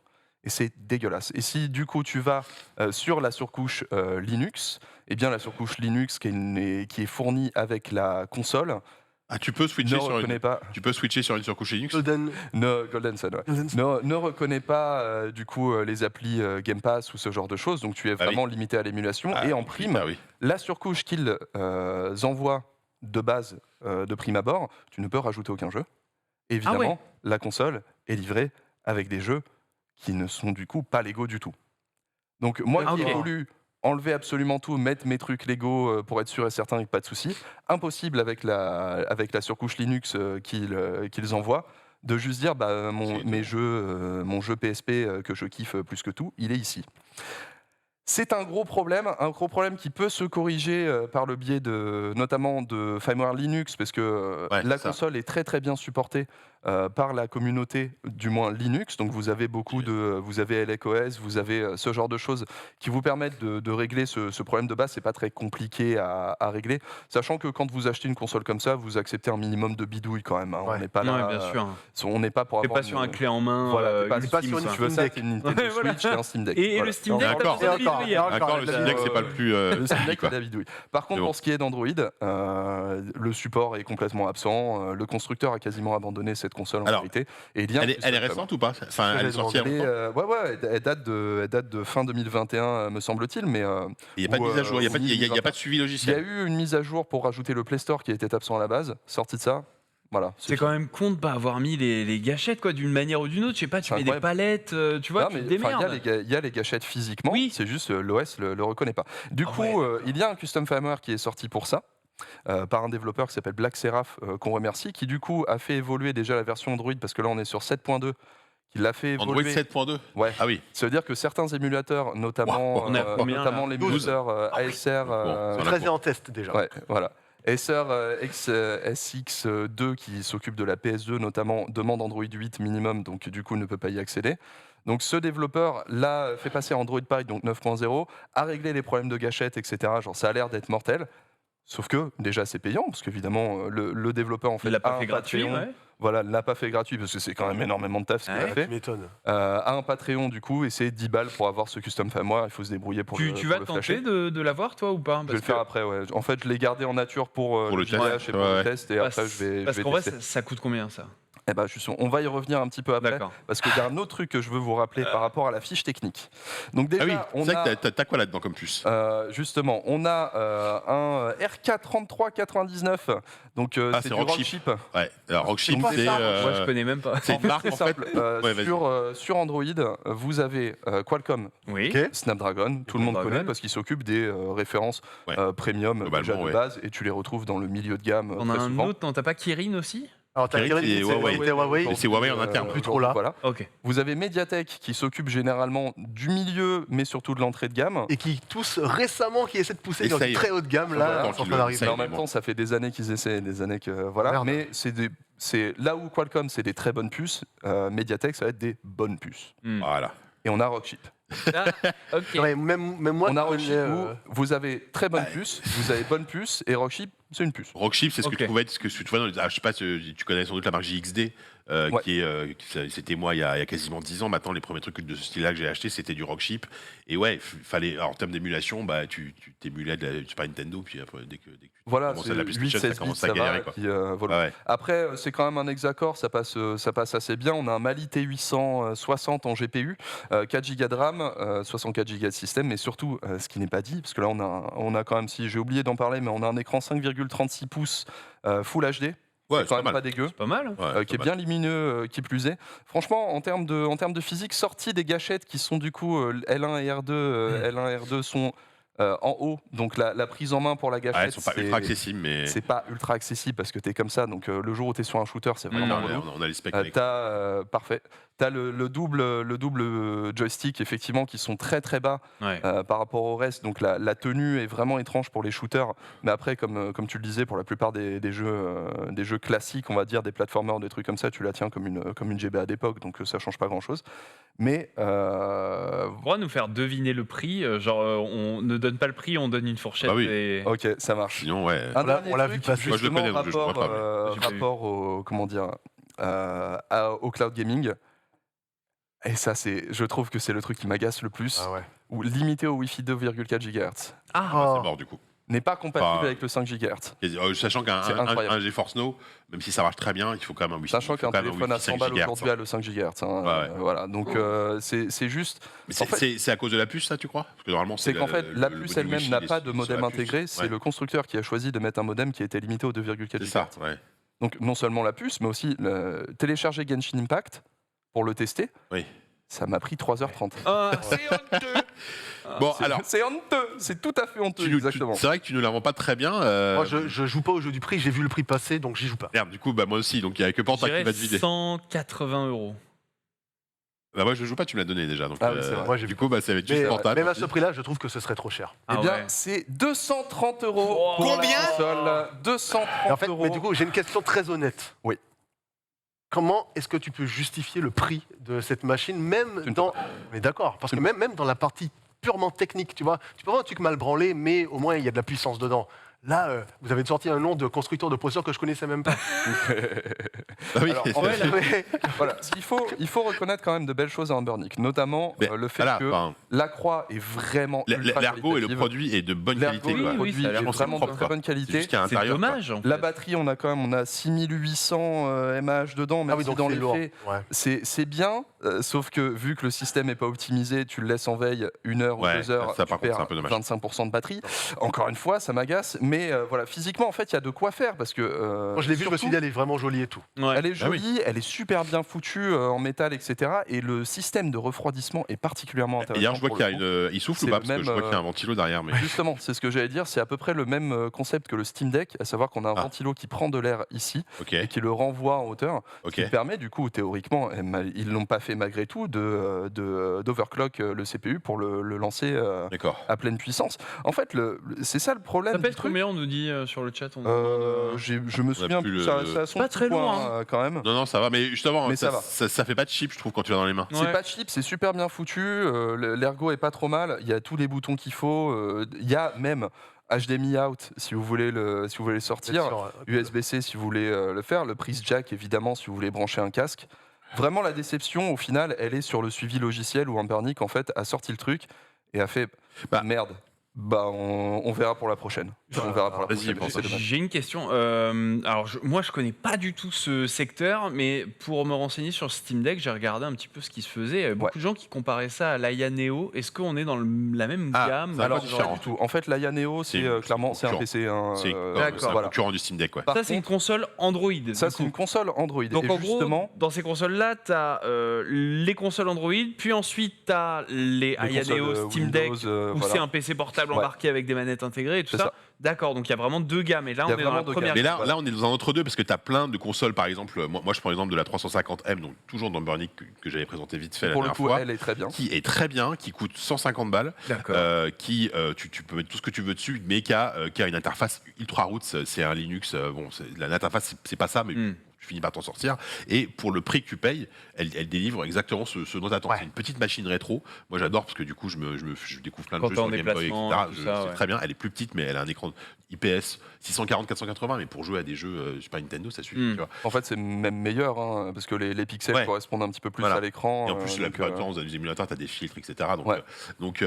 moi, et elle a pas de Wi-Fi, tu vois. Tu disais, c'est pas grave, parce que bon, si tu veux la mettre à jour, tu Pas fait pour prends avec ta carte SD, Pas voilà. Quel Moi, je intérêt conseillerais plus d'aller la Alors, faire, quoi. Quel intérêt Attends, quand t'as un avant. smartphone Voilà, ouais. c'est ce que j'allais dire. Est-ce que c'est pas mieux concrètement avant de partir, j'ai présenté le Redmi Note 11. Et c'était quoi, 200 balles le Redmi Note 11 Ouais, 200, ouais. Avec Redmi Note 11, tu rajoutes, allez, tes 90. Prends un petit tu prends set ça, manette, tu prends voilà. ça, ou bien même le Tuc Razer. Enfin bref, tu prends une manette externe dessus. Ça fait en plus smartphone, etc. L'écran est de meilleure C'est qualité. vrai. Il y a plus de puissance. Mm. Il n'y a pas de bug Android, c'est mis à jour. Est-ce que Tu joues ça- une heure et t'as plus de console et t'as plus de portable non plus. C'est le C'est problème. vrai. Ah oui, d'accord. C'est le très très gros problème de ça en fait. Et c'est pour ça que je suis intéressé par ce genre de petit format. Parce qu'on reste en fait dédié un produit à une tâche a quand même beaucoup d'avantages, notamment le fait que le Ouais. jour où le produit il est mort, Mais ça te fait deux tu perds produits. qu'une seule tâche. Quoi. Ouais, mais ça te fait deux produits, du coup. Bah, en fait, c'est là où justement il y a des alternatives. Si vous aimez l'idée d'avoir une console sous Android qui vous permet de faire du rétro et qui vous permet aussi de faire du cloud gaming, il y en a beaucoup. Ouais. Et surtout, il y a des nouvelles. Comme je vous l'ai dit, c'est un marché qui aujourd'hui est extrêmement compétitif. Et on a du coup notamment la Retroid Pocket 2 Plus qui, à juste 100 balles, a les mêmes performances que ça. Ah oui, d'accord. Déjà. Elle coûte 100 balles. Sachant C'est que ça la Retroid Pocket 2 Plus coûte 100 balles alors que celle-ci coûte 220. Ouais, c'est quand même. Voilà. Pareil. Sachant que celle-ci, j'ai voulu lancer Valkyrie Profile Nénette version PSP. Il a planté au bout de 2 secondes, quoi. Enfin, il était Ouais. là, genre, mais merde, quoi. 220 balles, non, quoi. Alors que Retroid Pocket 2 Plus, pour le coup, elle est Mais même qui est pas capable. sur Android. voilà, Alors, qui, elle est plus plastoc. qui est sous Android, Ah ouais. qui est du coup capable aussi de faire le Game Pass. Ça, Elle c'est est la plus Retroid qu'on voit à plastique, l'écran, évidemment. Attends, tu c'est peux la jouer au Retroid Game Pocket Pass 2. là-dessus Tu peux jouer au Game Pass dessus. Oh. Tu peux jouer à plein de jeux jusqu'à la Saturn, c'est confortable. Après, il y a des trucs un peu mystiques. Tu peux théoriquement jouer à la GameCube, mais évidemment, il faut Ouais, faire c'est bien plus des réglages, compliqué, quoi. Mais Donc là, ça, quoi, c'est 100 balles. Et c'est surtout, Marvel versus Capcom, la ça. console qui aujourd'hui m'intéresse le plus, que j'ai commandé, que je vous présenterai. Ces deux consoles-là, je vous les présenterai au JDH un jour. Juste en fait, avec le nouvel an chinois plus le Covid, là, il faut attendre que ce soit Ah, produit. hein, ça parce que s'est c'est pas vendu, encore, il y a eu du stock. ouais, Ouais. il y a eu du retard de ouf. On a la Hein Odin qui a réussi une campagne Indiegogo. Même prix que celle-ci, c'est 200, 220. Odin, c'est quoi? C'est pas la renseigné du Steam Deck. Non, mais Kaname, il en a acheté une, il l'a reçue il n'y a pas longtemps, je crois. Ah bah écoute, voilà, Ah, Odin, comme ça on c'est sera ça. très bon. On a plus ou moins le format d'une Nintendo Voilà, Switch, comment elle s'appelle la petite La Light. Switch La Lite. Bah, voilà, c'est ça, regarde, simplement. c'est celle qu'on voit là. C'est ça. Ça ressemble C'est beaucoup à la Switch Lite. pour le ça coup. c'est la Hein Odin pour Ouais. le coup. Ok. Et là par contre, pour le même prix, donc entre 200 et 220, on a un Snapdragon 845. Ah ouais. Ah oui. 200 Ah balles ouais. seulement. On a Ouais. des gâchettes, Ah, des ça a rien à vraies voir. gâchettes au dos. On Analogique, on a un format qui est beaucoup plus standard, beaucoup plus optimisé pour la formule, qui tourne sous Android et qui sera livré avec Android 10 par défaut. Ok, donc il y a quand même Voilà. des promesses qui sont beaucoup Et plus surtout, larges. les mises à jour sont envoyées en OTA, donc, parce que ça, par contre, il faut le flasher à chaque fois, même si c'est de l'Android. hein. Waouh, Là, les mises à jour l'enfer. seront envoyées en OTA, etc. etc. OTA, c'est quoi? Vas-y, par, comme ça. par le Wi-Fi, en fait, tu vas Ah, avoir d'accord. une notification comme ton Genre, téléphone. comme sur mais ton à jour. smartphone. Oui, aujourd'hui, Ok, voilà. très Comme ton bien. téléphone, N'importe quel comme tu as téléphone, l'habitude en fait. de faire. Un support vraiment plus large. Et pour moi, en fait, ça va surtout être. Bon, c'est Line Odin où j'avoue, je l'attends comme pas permis. La Retroid Pocket 2, je l'ai acheté pour faire Mais un cadeau à Menro. Mais, Du coup, si tu l'achètes, il faut l'acheter sur Indiegogo et attendre la livraison et ou- c'est là le souci, ouais. Ah. c'est Bah que ouais, je l'ai voilà. acheté début février, j'ai même pas de. C'est genre. Visibilité. Je sais même pas quand Ouais. est-ce qu'elle Ah, sera écoute, envoyée. hein. Si tu viens au 4e, Kaname, il l'a. Non, parce il l'a que reçu. je serais Il l'a dégoûté, reçu, tu vois. Je vais passer en mode bonjour, Il veut pas l'avoir. Bah, la volée. pourquoi ne la garderais-je pas tu vois, genre, ça, c'est un petit peu étrange. Mais voilà, on a des concepts comme ça qui arrivent et n'oubliez pas, on en a parlé au JDH que Qualcomm a bien vu le marché se créer et du coup a créé des SoC, des puces qui sont vraiment dédiées pour ces appareils-là. Donc ça va être dans le futur quelque chose qui a priori va complètement exploser, sachant que le cloud gaming il est là pour rester. hein. Le marché a triplé de volume en 2021. Ouais, Donc, ouais. le concept d'avoir une console portable qui, quelque part, n'est pas possédée par un constructeur en tant que tel, qui a des deniers à faire tels qu'on a l'habitude normalement sur ce marché, je pense que ça va devenir Et tu plus vois, important. Chrono, à tu l'avenir. parlais de pourquoi ne pas utiliser ton smartphone. Moi, en fait, j'ai toujours ce problème de. T'es dans le métro, t'es dans le train, tu sors ton sac, tu sors ta manette, tu branches le truc. Enfin, je trouve ça chiant en fait. Bien sûr, Alors mais que t'as une petite console. Alors celle-là est un peu grosse, mais je celle voulais que dire j'ai, par là, elle est petite. juste Je l'allume et pour j'y joue. Point. pour préciser ma pensée, ce que je voulais dire par là, c'est plutôt que d'acheter précisément ça, Ouais. tu dédies Ah ouais, littéralement. t'achètes- il y a Tu prends un un téléphone heure et à ça. demie, tu prends un truc Ouais, pas cher mais- du tout. Mais tu mets un je l'ai truc dessus fait, par et défaut. c'est Non. quand même, quand même chiant. ouais. J'ai ressorti mon OnePlus 5 que j'ai passé sous Lineage, Ouais. j'ai fait un petit peu tout ça. C'est vraiment pas le même confort au bout, Ouais, parce que toutes ouais, les ouais. manettes que tu as, quoi qu'il arrive, ça reste des trucs que tu rajoutes. Tu Donc, il y a- rajoutes, il y a un petit wobble, il y a quelque Ouais, je chose, vois. tu vois, c'est pas forcément. Hmm. Et c'est pas forcément au même niveau de qualité qu'un mec qui est en train de te créer une console. Bien en fait. sûr, bien sûr. Parce que Ambernic, même si on l'a critiqué, Bah, on En critique celle-là, termes de- mais moi je précise vraiment que Les celle que j'ai, touches. j'en suis extrêmement content. voilà, la RG 351 est très bien. Ici, clairement, c'est un faux pas de la part Ah oui, d'Ambernic d'accord, qui ils a sont fait. bons d'habitude. Normalement, ils sont Ok. excellents. Ils ont Ok. fait des formats, notamment en Game Boy classique, Ouais. qui sont Il y en très a une qui très est très bien. mignonne d'ailleurs, je sais plus La comment ça RG s'appelle. 351 dont on a parlé est excellente. Ça, c'est un faux pas. Clairement, Ok. c'est un. Et je pense qu'ils l'ont abandonné très très vite parce qu'ils se sont vite rendus compte. Oh merde, tous les concurrents ont fait 4 fois mieux que nous là. Ok. Donc on va plutôt passer sur la Mais RG 553. C'était là à tu vois, l'époque celle-ci, où, on va où l'oublier un Daz petit peu, était ce qui est venu, dommage. il a présenté un truc qu'il avait acheté, je crois que c'était genre un écran 8 pouces, elle était gigantesque. Il était trop content parce qu'il jouait à, je vois qu'il jouait à Dononpachi dessus, tu vois, il s'éclatait là-dessus, mais je me souviens plus ce que c'était. Les vraies valeurs de Donpachi. Faudrait qu'il nous dise. Mais alors pour conclure, du coup, là aujourd'hui, si on a allez, 100, 150 balles à dépenser là-dedans, Retroid Pocket 2 tu Plus. conseilles quoi? Retroid Pocket 2 Retroid Plus Pocket 2 immédiatement.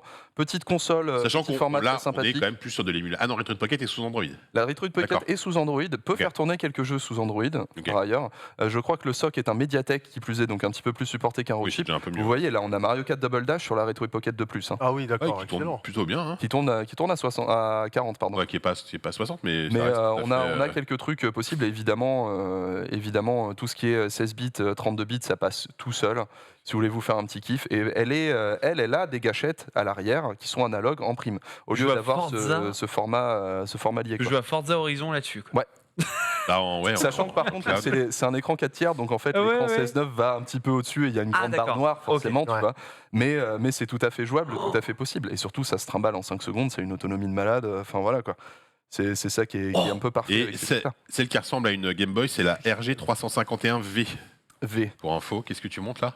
Je monte Forza Horizon. Voilà, c'est Ah, sur la table. il y a une barre. Le Steam Deck, regardez, rentre chez toi le Steam Le Deck. hein. Steam Deck Gabe Newell, regarde ça. On dirait que tu joues à une GBA, une vieille GBA avec ça. Forza qui tourne dessus, quoi. Incroyable. Et moi j'adore le concept. Mais je suis en fait une personne qui a grandi principalement avec des consoles portables.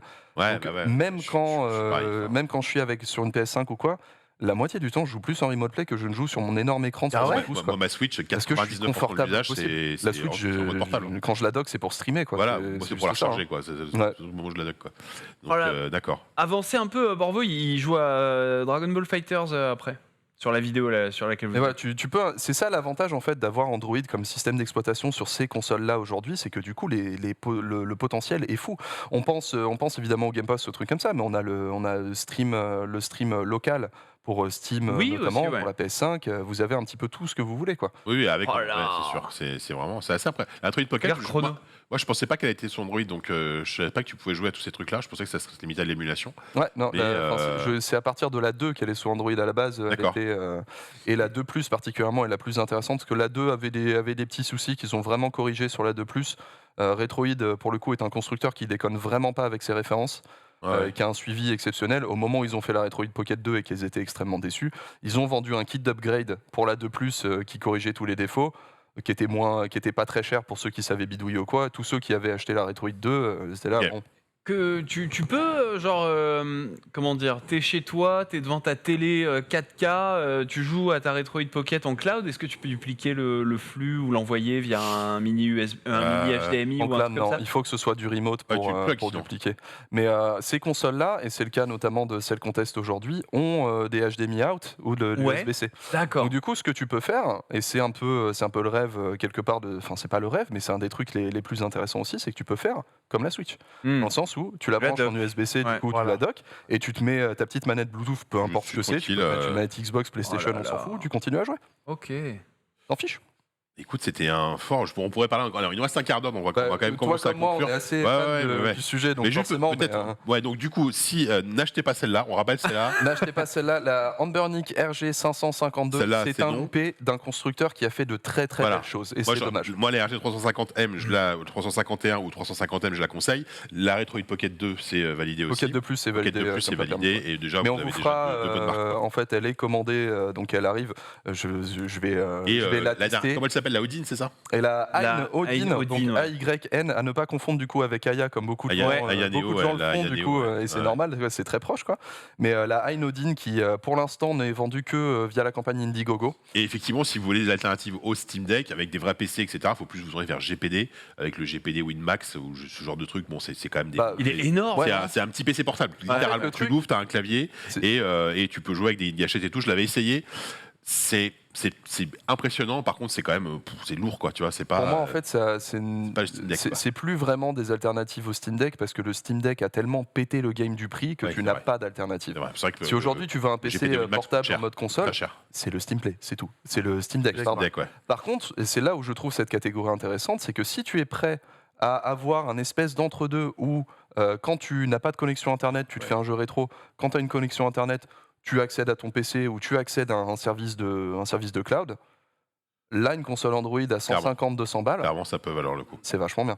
Maintenant, il ne Effectivement. faut pas se louper sur l'optimisation logicielle comme ça a été fait ici. Il ne faut pas se louper sur l'ergonomie comme beaucoup de gens ont fait auparavant, ce qui Et n'est pas trop le cas ici. Il faut pas mais, négliger pas encore. l'interface, quoi, le logiciel. Enfin, Voilà, l'OS, exactement. quoi. L'interface, Là, en fait, c'est ils hyper- ont hyper balancé tous les trucs qu'ils avaient l'habitude de balancer, mais sur Android, Mm. et ça fonctionne pas, quoi. C'est dommage. Écoute, merci beaucoup pour ces précieux conseils. Il y a un sujet, je trouve que voilà, on sait bien de parler aussi de ce genre de petites machines.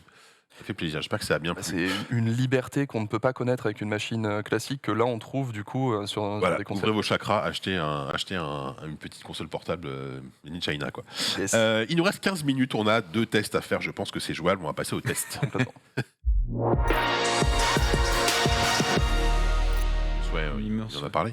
Alors, écoute, Otaksu, tu vas garder la main, hein, on va continuer avec toi. parce Ça que y est, je vais pouvoir la dans faire. le conducteur, ouais, enfin, ouais, ça fait un moment que tu voulais la présenter. La Nacon MGX Pro. Tout à fait, parce que je vous ai déjà présenté, ça y est, on l'a compris clairement, hein, je suis très très cloud gaming, donc du coup, j'ai tendance à tester énormément de manettes qui permettent de transformer du coup un smartphone en console de jeux vidéo.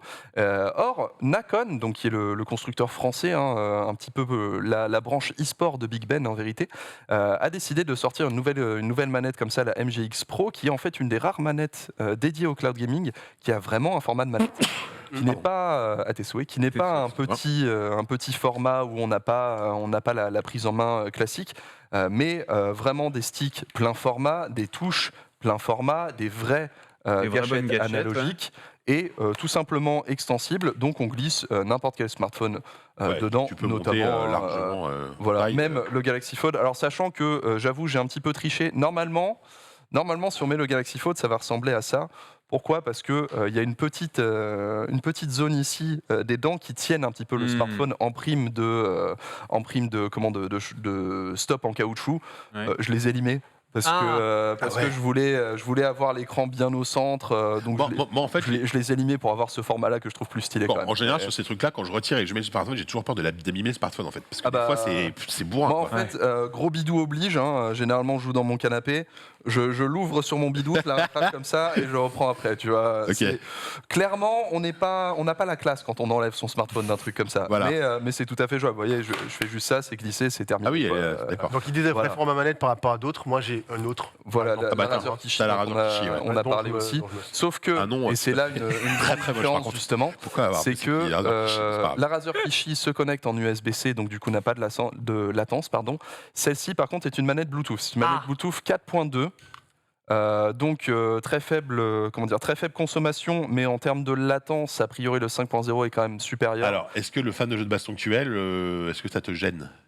Je suis gêné pour autre chose que ça, Ah ouais pour le coup. Pour vous parler un petit peu de la latence, franchement, ça va.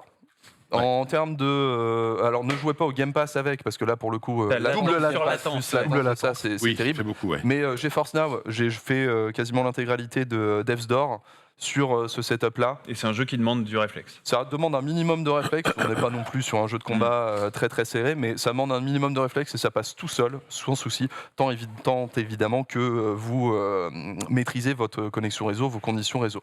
Sachant que vu qu'on est sur mobile, c'est du Wi-Fi 5 GHz. Voilà, Ça, tout simplement. Ouais. Donc séparez bien vos 2,4 et vos 5 GHz et on est bon quoi. Les joysticks sont vraiment extrêmement confortables, une grande liberté, bien sûr cliquable. Vous avez les touches qui sont assez grandes, qui sont assez plastiques, mais qui rebondissent bien. Donc pour le coup, pour moi, ça m'a demandé un petit temps d'adaptation parce que j'ai l'habitude de la DualSense qui est un peu moins molle, mais ça se contrôle très très bien et surtout c'est du plein format. Donc du coup, on n'a pas peur de. Ils sont très très bruyants par contre, mais on n'a pas peur de taper dedans. Les deux gâchettes là sont excellentes pour le coup. Il y a un bon travel pour les gâchettes analogiques qui là encore manque beaucoup sur des concepts du genre où on a généralement du digital, donc c'est 0 ou 1. Là, on a vraiment de 0 à 255. Tu peux jouer à des jeux de caisse Forza, en voilà, accélérant, notamment, freinant, ce sera très 12 ans. très bien pour ça. Par contre, et c'est là où on va parler de jeux de baston, cette croix est une horreur. Ouais. Mais ça faisait tellement longtemps que j'avais pas vu une croix aussi pourrie que j'ai été choqué en fait. Je ne comprends pas ce qui s'est passé chez Nacon de se dire en 2022 une croix qui n'a pas de dôme, c'est bon. Vous savez que sur une croix, vous avez du coup les 4 directions évidemment. Quand vous voulez faire des trucs un petit peu précis, genre imaginons, je ne sais pas, un shoryuken, forcément vous devez descendre, ramener, etc. Sauf que si vous n'avez pas de dôme au centre, ça veut dire que quand vous appuyez au centre, ça s'écrase et qu'il n'y a plus une seule membrane qui fonctionne. Bah oui. C'est ce qu'a fait Nacon. Donc du coup, si vous appuyez un petit peu trop fort sur une ou deux directions, ça risque déjà de vous faire des faux inputs, parce que du coup, si vous appuyez trop fort, un petit peu centralement, ça va appuyer sur les 3 en même temps, et ça va vous envoyer des faux inputs non-stop. Quand tu dis un dôme, c'est-à-dire sous Alors, en la fait, croix, il voilà, y a sous un la dôme croix. qui évite que tu fasses l'input neutre. Exactement. C'est ça Donc en Ok. fait, quand Ah ouais. tu restes sur le zoom, je vais m'adapter moi-même. Quand tu es sur une croix qui est bien foutue comme celle-ci, voilà, tu ne peux pas l'écraser au centre parce que quoi qu'il arrive, il y a un dôme qui t'arrête Ouais. et qui te permet de Tu es faire du obligé coup, de faire un les input directions. gauche, Voilà. droite, au bas. Ça, ouais. Donc si tu appuies au centre, ici, la croix ne s'écrase pas et on voit bien, Ouais, bien sûr. le temps que ça s'adapte, voilà, Ouais. que je peux toujours faire des directions. Alors que si, t'inquiète pas, je l'ai, voilà. Si je fais ça ici, Oh, ça l'écrase. c'est bon. Ça appuie. C'est ouais. écrasé, il n'y a plus rien. Quoi. Là, Il y a en une fait, petite vide, les, en fait. les membranes sont complètement Ah ouais. écrasées. Donc après, c'est Alors. comment dire, c'est un Problème de joueur de jeu de baston. Exact, c'est c'est ça, un peu ouais. ça. Et ma question de profane, toute bête, c'est pas bien un jeu de baston avec le stick? Vas-y. Avec ces sticks-là? Il y a des gens qui y arrivent. C'est des gens très très doués. D'accord. Je ne suis pas assez doué. Déjà de base, si je joue à la manette, j'ai des problèmes. J'ai plus l'habitude des sticks arcade. En plus, Alors ouais. si en plus tu m'enlèves la croix, un dôme sur la croix, je suis Ouais, mort. bien Certaines sûr. personnes y arrivent, ça dépend des jeux de baston aussi. Mais ne serait-ce que, en fait, ça rend le moindre platformer vraiment très précis impossible en fait. Ouais. Parce que dans des instants de nervosité ou de trucs comme ça où tu appuies un peu vite, un peu bref sur le truc normal, puisque le jeu te le demande, bah En t'écrases gros, tout et t'as ta des croix fusils de directionnelle va te servir dans un jeu 3D pour sélectionner Voilà. ton arme, ton C'est ça. menu. Et, Si tu joues à Call of, par voilà. contre, la manette, c'est tuerie. Parce que Voilà. les gâchettes sont mortelles, les C'est des usages joysticks sont genre vraiment, des genres de vraiment jeux très très spécifiques, bons. quoi. Par contre, à absolument refuser pour le moindre truc qui réclame une croix, parce que la croix, je ne sais pas comment c'est Franchement, possible de les- faire cette erreur. Les C'est sticks, dommage. les sticks sont très très bons. Ouais. Les boutons sont plutôt bons, je trouve. Oui, Par ouais. contre, les gâchettes, je trouve qu'elles ont un Alors, angle un Je peu peux vérifier bizarre. un truc justement, parce que en fait, moi j'avais testé Non, ça va pas te choquer, la mais ouais. MGX, pas la version pro. Ouais, donc Et- celle qui est arrondie Ouais. et qui n'a pas Enfin, cette. et les cette prise en gâchettes, main. c'était un enfer, j'ai trouvé horrible. Et là, c'est pas parfait, mais c'est quand même bien mieux que celles que j'avais testées. Les gâchettes de la MGX classique, donc ne confondez pas, elles sont hyper dures, elles ont pas de sensation en fait. Là, bon, c'est pas ouf, Bah, mais celles-ci, peut-être qu'ils ont été un petit peu trop mou. fait le Moi, taf, c'est ce quoi. que je leur reprocherais. Je pense qu'il y a effectivement, vu qu'ils ont ils ont un stick est arrondi super, ouais. autour des gâchettes qui font que ça tombe très bien sur ma main, mais effectivement, sur un autre main, ça peut être genre Ouais. un format un peu étrange. Ouais. On a l'habitude que les gâchettes soient très tranchées, très Ouais. droites, très, très basses, alors qu'ici, ça suit un arrondi. Donc, Oui. effectivement, il y les a, boutons il y a L1 un petit et R1 truc, sont vachement accessibles, je trouve. Par contre, on n'a pas besoin des fois de 7, ça avance un peu trop. mais vraiment, sur le index. format, c'est une manette traditionnelle, quoi, à peu de choses près. Ouais, bah oui. Et c'est, sur les manettes ABXY, dédiées aux mobiles, manette Xbox, enfin, Voilà. Et sur les manettes dédiées aux mobiles, on n'a pas l'habitude de ça. Donc le confort sur cette manette est phénoménal par contre. Par rapport à une Razer Kishi, Chrono, dis-moi ce que t'en penses. Bah, justement, la j'y joue Razer tout le Kishi temps. a un problème de confort, je trouve. J'en ai parlé en testant la GameSire X2 parce que quand tu la prends en main, tu l'as rangée. Bon, t'inquiète pas, t'embête pas. Tu te retrouves sur la tranche qui est désignée pour fermer le truc, le rendre en ouais. format très très compact, quoi. Alors que là, du coup, bah, tu reposes tes doigts. Voilà. Attends, je vais pour montrer bien. Donc c'est un format compact, donc naturellement, ça se fait comme ça. Sauf que quand je joue à la Kishi, mes doigts ils sont là. Et c'est insupportable. Ah, parce que c'est mou, du coup. Ah, c'est- C'est bah, très tu vois. tranché et sur des, Ah ouais. sur des longues sessions de jeu, j'ai ce doigt-là qui est à moitié confortable, celui-ci qui l'est pas, celui-ci Ah qui ouais. l'est pas, celui-ci qui y est. Alors c'est vrai que C'est pas- insupportable. Je sais pas parce que J'ai du mal. Je sais pas si c'est parce que je suis fan de Razer, mais mais Beaucoup non, Razer, mais, voir, mais Chrono, c'est je vrai, peux voir. c'est vrai que je l'utilise. Attends, je vais te la déclipser. Je l'utilise absolument tout le temps quand je joue en cloud. Et c'est vrai que moi, j'ai pas ce problème de positionnement de doigts. Cela étant dit, j'ai toujours trouvé que c'était relativement trop cher par rapport à ce Ah que oui. ça proposait. Ah, c'est ça, Par les contre, prix. il y a un petit truc on m'a posé une question, c'est Goku 781 qui demandait, et comme tu es là et que tu as un Fold 3, ça tombe très bien, est-ce que c'est compatible la Kishi avec le Fold 3? Non, parce que en fait, il y a tout le design du Kishi est fait pour avoir une gouttière qui n'accueille que un format spécifique, Ouais. une gouttière tranchée. Ouais. Donc du coup, tu ne peux pas avoir un smartphone qui dépasse de cette gouttière. Donc C'est de l'USB-C, donc un- ouais, c'est je- même pas ça, compatible c'est avec du iPhone. Il y a une version iPhone. Si tu veux D'accord. une manette USB-C qui est compatible avec le Galaxy Fold, tu as la GameSire X2 que j'ai testé le premier JDH GameSire où de je quel suis. constructeur? De GameSire. La GameSire, Ah, GameSire, X2, d'accord, pardon.